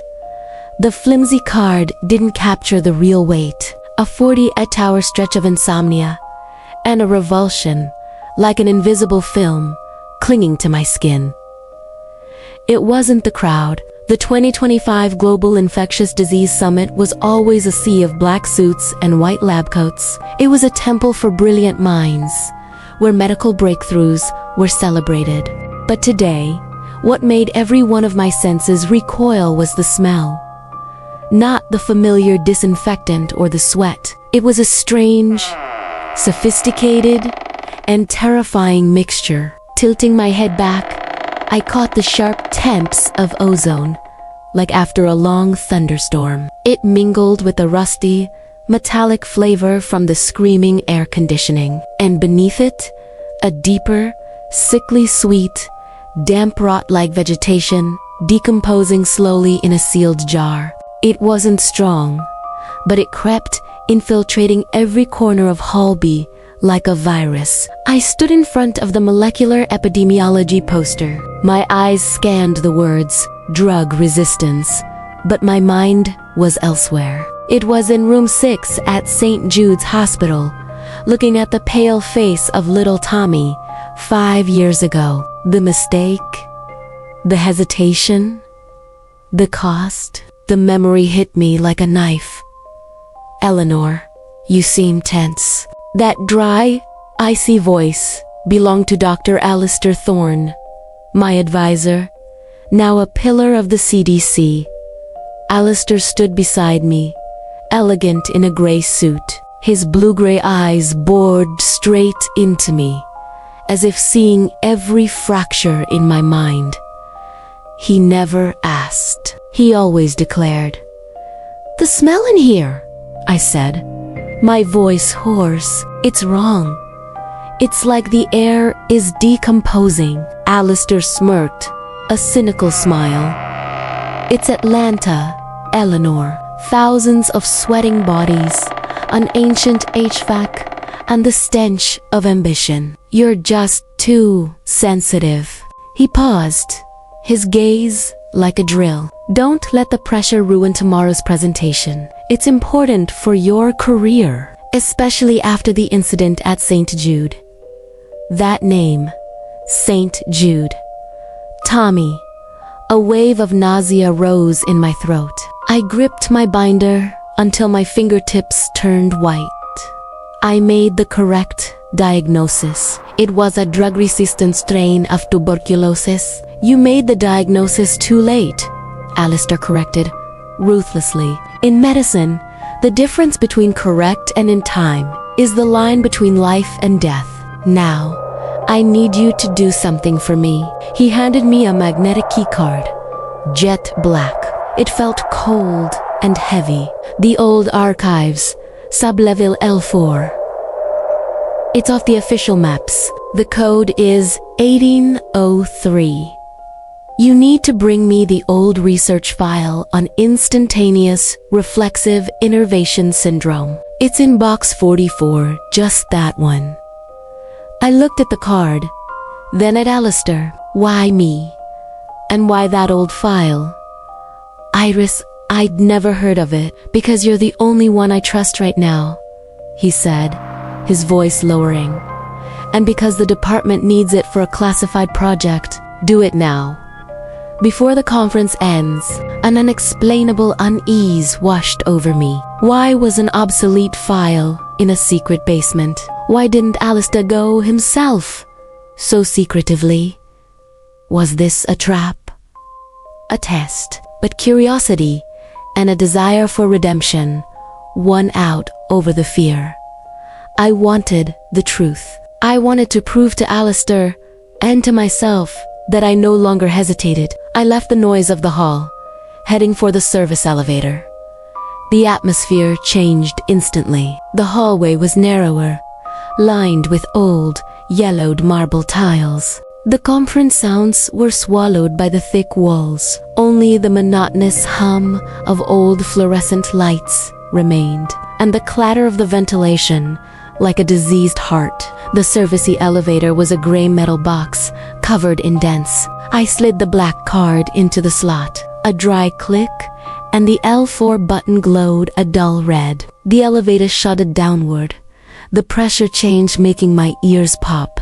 The sickly, flickering light made my shadow dance on the metal walls, twisting, my chest compressed, my breathing short and shallow. The doors opened with a long, drawn-out screech. I took a deep breath and almost gagged. Sub-level L4. Frigid air hit my lungs, the damp, bone-chilling cold of deep earth. The smell here was 10 times stronger. The initial sweetness had mutated into a faint, fishy tang, mixed with rotting paper, dust, and something organic, putrefying.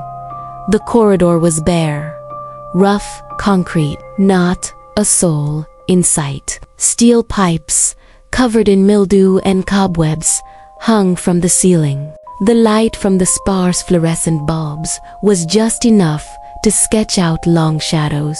I turned on my phone's flashlight. Its weak beam tore a piece from the darkness, revealing the terrifying desolation. I followed the mental map Alistair had whispered. My footsteps echoed in the silence like a dying metronome. The quiet here pressed on my eardrums, forcing me to listen to my own frantic heart. I found the door, a heavy gray-blue metal slab with an old, dusty keypad. My heart stopped as I brought my trembling fingers up, pressing the numbers 1803. A short, sharp beep. Then the door let out a terrible groan before slowly receding into the wall. Inside was the archive room. A forest of metal. Towering steel shelves ran the length of the pitch-black room, filled with old, dusty file boxers. The air was becoming suffocating. I walked along the aisle, my eyes fixed on the faded numbers. 40, 41, 42. My heart tightened. 43. And then 44. I pulled the box out. It was unusually heavy. When I opened the lid, thick dust billowed up, and with it, a powerful, acrid chemical stench. My eyes stung. Inside was a thick file, its faux leather cover crumbling, labeled Instantaneous Reflexive Innervation Syndrome, Project Pandora. Pandora. The name made my blood run cold. Just as I grabbed the file, a sound echoed, a rustle, then a clatter. not footsteps, not a rat. It was a soft, wet sound, like something heavy, viscous, being dragged across the floor 2 aisles away. I stood still, holding my breath. My heart beat so fast I thought it would break out of my chest. Cold sweat beaded on my forehead. Silence. Just my imagination, I reassured myself. The pressure and the insomnia. I tried to ignore it, flipping through the first few pages. There were temperature charts, EEG readouts with erratic waveforms. Then the sound came again, clearer and closer. A drag, a clatter, then a wet thud. It came from the end of my aisle. I felt like something was playing hide and seek, and it was getting closer. My survival instinct screamed in my head. I couldn't take it. I had to run. I turned, clutching the file, and I saw something. Not a person, not a ghost. It was a drop of dark brown liquid, thick as dried blood, dripping from the top shelf, right in my path. Drip, then another drop. Drip. It dripped steadily, forming a small, dark puddle. I looked up, heart hammering. I saw something, a blur, a patch of moving darkness in the dim shadows. It had no clear shape, just a movement, gray-black, wet, and it seemed to be slithering, flowing over the shelf corners unnaturally. A faint, high-pitched hiss came from that direction. I didn't think. I bolted from the archive room, sprinting back down the concrete hallway. My gasping breaths, my pounding footsteps echoed. When I reached the elevator, I jammed the card in and hit the lobby button repeatedly, frantically. Behind me, the dragging sound. It had sped up. It was no longer a slow drag. It was like a soft, boneless body pulling itself forward at a terrible speed. The elevator doors began to close, agonizingly slow. And right then, in the dim light, I saw it. At the end of the hall, about 30 feet away. It wasn't a person. It was a shape that suggested a person, a grotesque, distorted mockery. A mess of gray-black flesh, wet, glistening, tall but unsteady. It had no more legs. Its lower torso was a mess of muscle, tendon, and bone fragments, dragging on the floor. It had 2 arms, unnaturally long, thin, flesh atrophied, trying to prop up and pull its body toward me. But the thing that froze my soul was the face. Not Alistair's face, not anyone from the conference. It was the face of a little boy. The skin was shriveled, gray. The eyes were wide open, the sclera a milky, opaque white. No pupils, no life. The pale, cracked lips were parted in a silent hiss. Tommy. The elevator doors slammed shut, cutting off the horrific image. I collapsed to the elevator floor, gasping, my entire body shaking. The elevator shuddered and began to ascend. I tried to calm myself, leaning against the wall to stand up. I looked down at the file in my hand. Iris.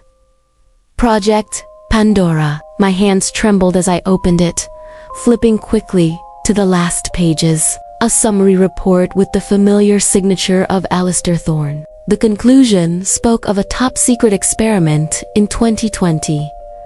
A mad attempt to create a tissue regeneration catalyst using a mutated yeast strain, codenamed Pandora. The experiment was conducted illegally on supposedly volunteer patients, and a handwritten note in red ink, scrawled, Patient 6, designation, TM severe neurological complications after 3rd dose, did not expire, Body did not decompose. Anomalous tissue restructuring. Observe. Move to biocontainment storage L44 monitoring. Tommy, little Tommy, didn't die from my diagnostic error. He had been turned into a living specimen, an unfinished experiment, and abandoned. I was the one who signed off on the diagnosis for Tommy. I never saw his body. Alistair had handled everything himself, saying it was to lessen the pressure on me. The twist. Alistair didn't need the file. He knew where it was. He sent me down there to check if specimen TM was still there and how much it had evolved. He wanted loyal eyes, a magnet to draw the attention of the thing he had created. He pushed me into the hot zone to see the reaction. The elevator stopped. The doors opened to the blinding light, the noise of the conference lobby. I stepped out, walking straight into the crowd. People were still laughing, talking about viruses, about vaccines. That fake academic atmosphere now made me sick. I saw Alistair standing with a group of professors wearing a confident smile. I walked straight up to him. I threw the old, stinking iris file onto a refreshment table. The acrid chemical smell spread. "You lied to me," I whispered, my voice dry. "Tommy didn't die from the disease. You turned him into that." Alistair looked at the file, then at me. Not a trace of surprise, just a faint, cruel smile. "Eleanor, I thought you might have run quicker than I expected." He pulled an identical black card from his jacket. "It was a test, you understand. The pressure of a past mistake, the isolation, the engineered smells and sounds to trigger fear. It makes you see what you fear most. A sophisticated mass hallucination." I saw him. "He's down there. You're turning people into monsters." Alistair reached out, calmly picking up the file. "Science moves forward. Eleanor, not all paths are clean and ethical." He glanced around. "You saw. You ran. You proved your survival instinct is stronger than your curiosity. Now forget it. Rejoin the conference." He turned his back, melting into the crowd. I stood there, my limbs numb, frozen. The hall's warm light couldn't chase away the bone-deep chill. In the darkness in my mind, from L4, I took out my phone, tried to call the police, but my fingers were numb. I was paralyzed by fear, disgust, and profound helplessness. Suddenly, a calm, familiar voice boomed from the PA system. It was Alistair's. "Your attention, please. All access to service areas and sublevels is now temporarily closed due to an unforeseen chemical spill. Please remain calm and proceed to the center of the main hall." A heavy, uncertain silence fell over the hall. People began to look at each other. Curiosity quickly turned to unease, to anxiety. And then I smelled it. Again, the stench, acrid, of chemicals and rotting flesh. It wasn't faint anymore. It was thick, overpowering. It was coming from above. I looked up at the ceiling, at the air conditioning vents. I saw something dark, wet, viscous streaks, seeping, flowing out of the vents. Drip, drip, drip. Drops of dark brown, thick liquid began to fall, growing thicker, into the middle of the hall, onto expensive suits, onto pristine white lab coats. People started to scream.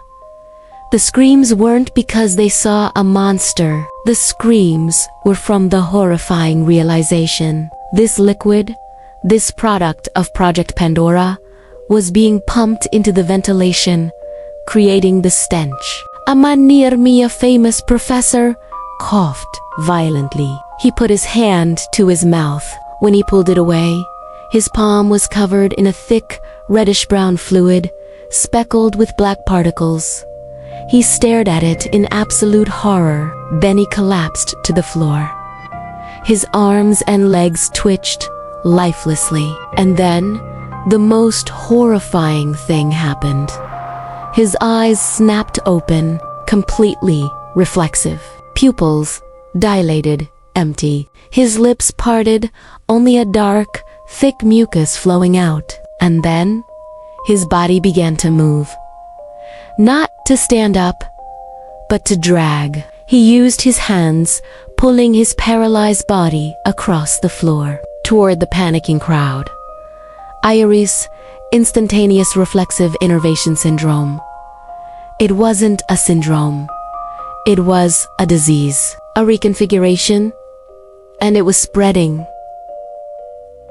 I turned, looking for Alistair. He was standing at the main emergency exit, guarded by his security. He still held the black card. He watched the chaos with a calm, almost satisfied expression. IRIS was not a failed experiment. Eleanor, his voice echoed through the PA, drowning out the screams. It is the next evolutionary leap, a way to eliminate weakness, hesitation, and redundancy. Pandora wasn't a box of plagues. It is the key to a new, more efficient form of life. I knew what I had to do. I had to run. Not to escape the building, but to find a way to stop this. I turned, pushing through the chaotic crowd, the people falling, convulsing, and those beginning to drag themselves with vacant eyes. I ran toward the service elevator, the one that had taken me to hell. Maybe down there, in the archive room, there was still a clue on how to counter Pandora. I hit the button. The elevator doors opened instantly, as if they were waiting for me. I stepped inside. At that moment, I looked down at the elevator floor, a streak of dark brown liquid, stretching from the back corner to the door. Fresh, the trail of something that had been dragged up. The nightmare hit me. The elevator coming up wasn't to save me. It was simply bringing Tommy, or something like him, up to the conference hall. And now, it was waiting to take me back down. I screamed, hammering the door open button, but it had no effect.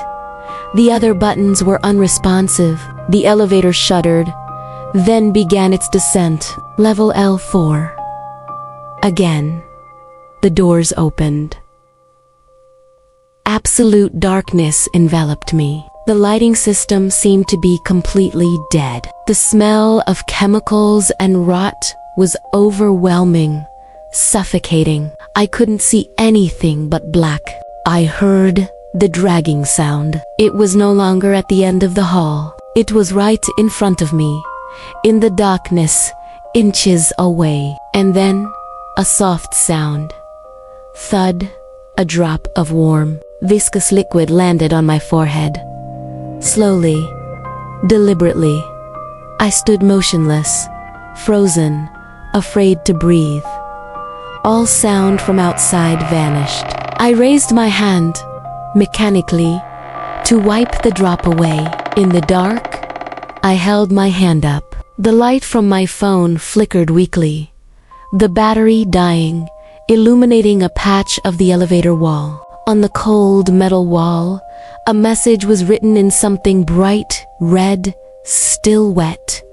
Not writing. It was a crude drawing, a child's.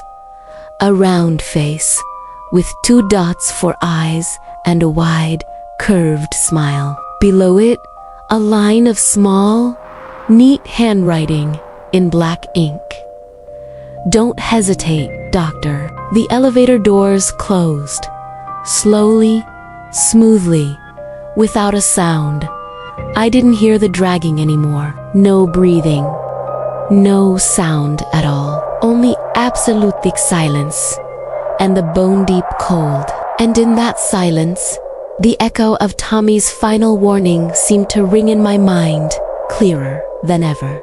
The LED studio lights cast a cold, flat, sterile white light, like a morgue, turning my cutting mat into an operating table. The 3 glass eyes of the cameras pointed into the darkness in front of me. My monitor was split 3 ways, showing the soulless angles.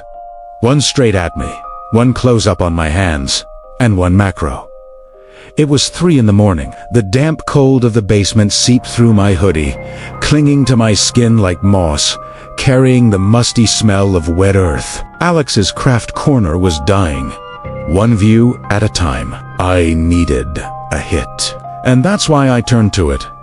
The VHS tape, it was jammed in the darkest corner of a thrift store. The sleeve was blank, just a handwritten title in faded ink.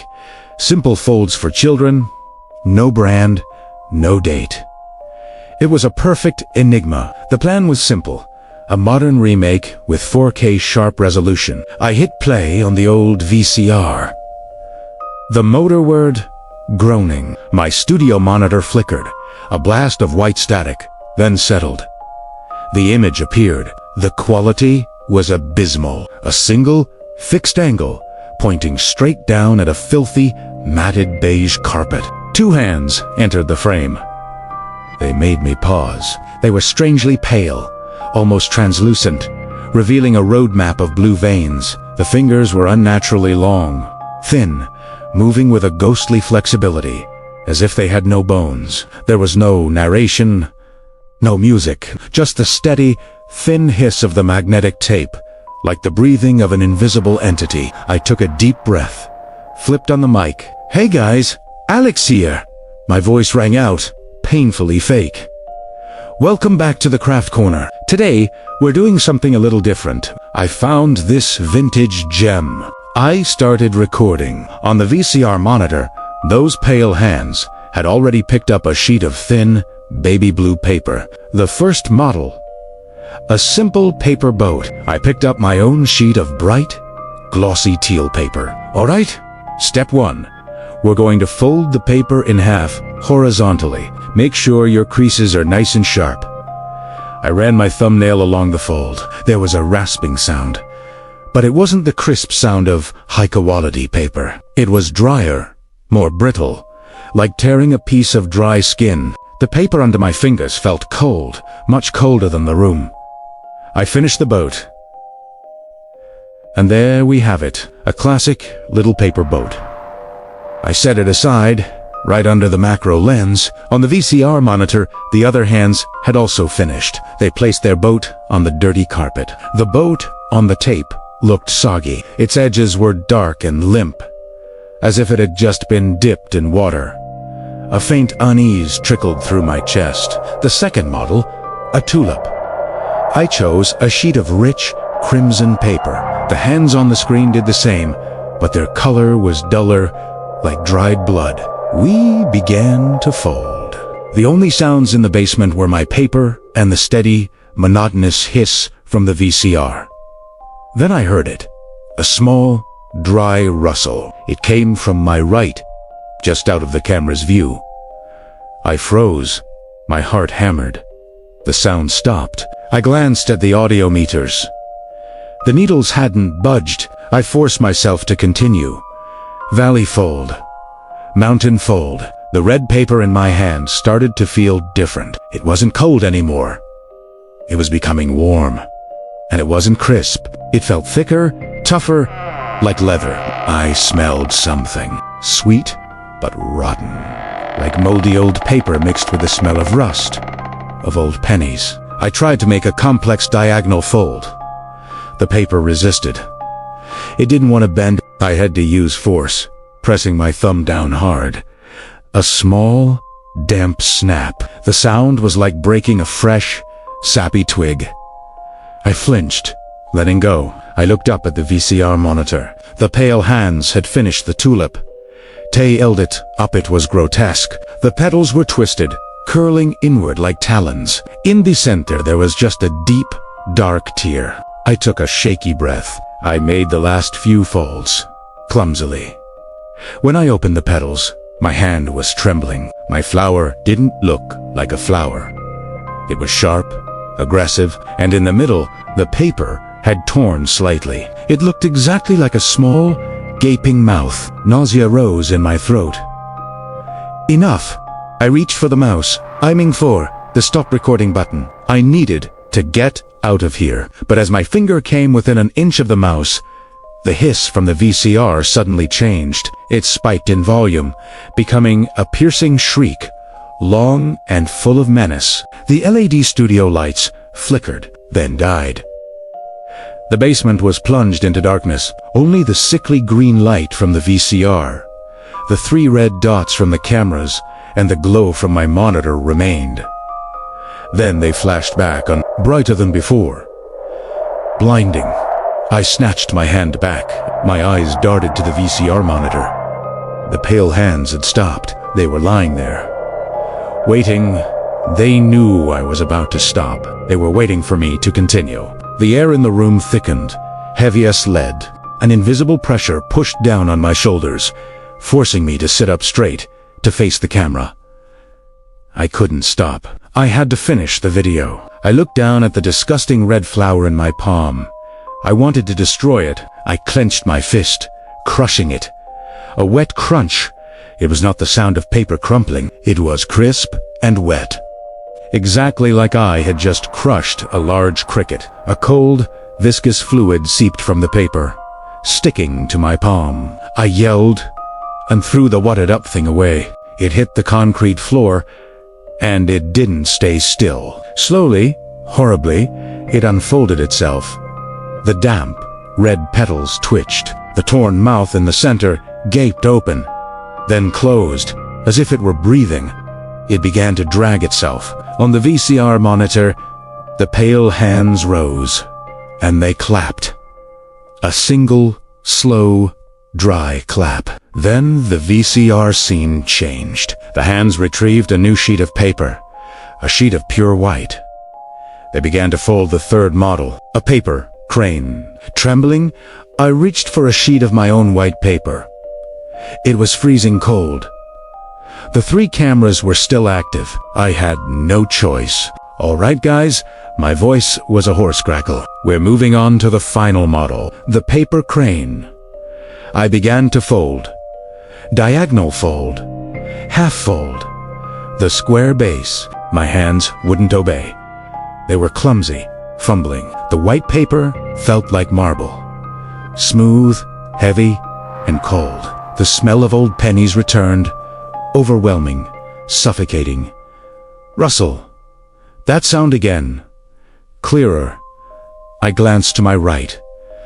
The blue paper boat. It was no longer where I had placed it. It had moved toward the center of the table, and on the floor, I heard a small, wet, dragging sound. The red flower. It was inching along, heading for the leg of my table. They were coming closer. Panicked, I turned back to the crane, trying to fold faster. I was at the part where you form the long neck. I pulled the paper up gently to shape it, and it caught me, a cut as sharp as a razor, right across the pad of my thumb. Blood welled up immediately. A single, thick, dark red drop. It fell onto the white paper. And the paper, it drank it. It sucked the blood up instantly, like a thirsty sponge. The stain spread, but not like ink. It spread in thin, branching lines, like veins. At the edges, it turned black. The instant the last of the blood soaked in, the VCR monitor flickered. The image of the pale hands vanished. It was replaced by something else. A dark road, filmed through a windshield, being lashed by driving rain. The wind howled from the speakers. I recognized the road, County Road 12, outside my hometown. The audio came from the speakers, not a hiss, the thud squeak, thud squeak, thud squeak of the windshield wipers, and behind it, a voice, a woman singing a lullaby, the song my mother used to sing. "No," I whispered, "this isn't real." On the screen, something appeared in the weak wash of the headlights. A bicycle, a cyclist, in a bright, yellow rain slicker. The driver in the video. The camera angle from inside the car. The driver was me. 8 years ago. I was watching it. I was watching it again. I remembered the impact. A short, dull, wet thud, the sound of metal grinding. The video on the monitor jerked. It spun, then it stopped. The bicycle was twisted by the side of the road, and the yellow rain slicker. It was lying motionless in a puddle that was slowly staining red. I hadn't stopped. My foot had slammed on the accelerator. I had driven away. I made up a story. I told the cops I hit a deer. I hit a deer, I said to the empty room. I looked down at the table. The paper crane was finished, but I didn't remember finishing it. It wasn't a crane. It was so wrong. Its neck was too long, twisted. The wings looked like a shattered rib cage. And right in the center, where my drop of blood had fallen, the paper had puckered into a rough, dark mass. Exactly like a shut-eye. It was standing on the table. It was standing up. Rustle. The blue boat had slid to the very edge of the table. Its bow pointed right at my chest. Dragged, the red flower had climbed the table leg, its torn mouth resting on the tabletop. They were surrounding me. I was trapped. The studio lights beat down, yellow and cruel, leaving me no place to hide. I tried to scream, but no sound came out. My throat was dry, as if it were filled with paper. The smell of rust, the smell of guilt, enveloped me. I recoiled, slamming into the wide-angle camera tripod. The camera toppled.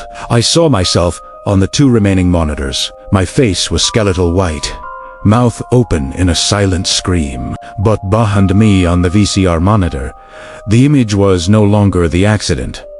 The pale hands were back. They were there, on the dirty carpet. And they were folding.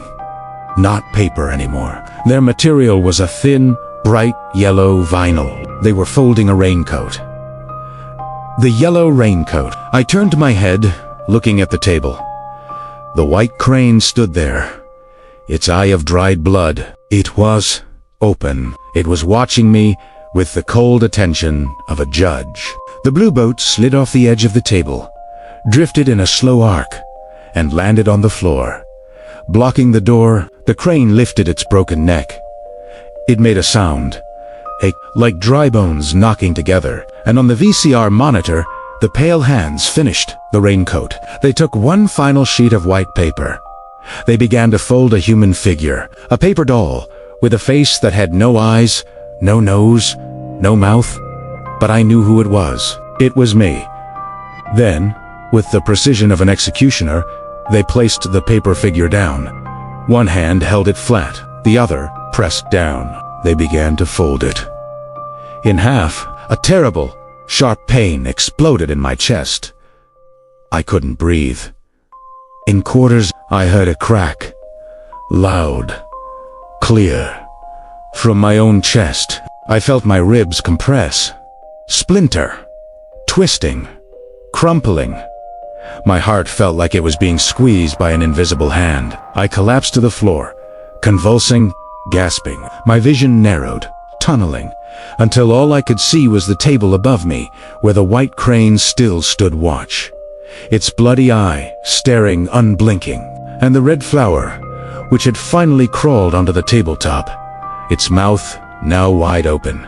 Facing me, the last sound I heard didn't come from the computer speakers, but from the VCR itself. It was a dry, whispering voice, made of 1,000 rustles. The final folds for a bad child. And the darkness took me. Thanks for watching until the end. What was your favorite part? Please let me know in the comments below. If you found this video helpful, don't forget to leave a like, share it, and subscribe to the channel so you won't miss my future content. Your support is my biggest motivation. Thank you all so much.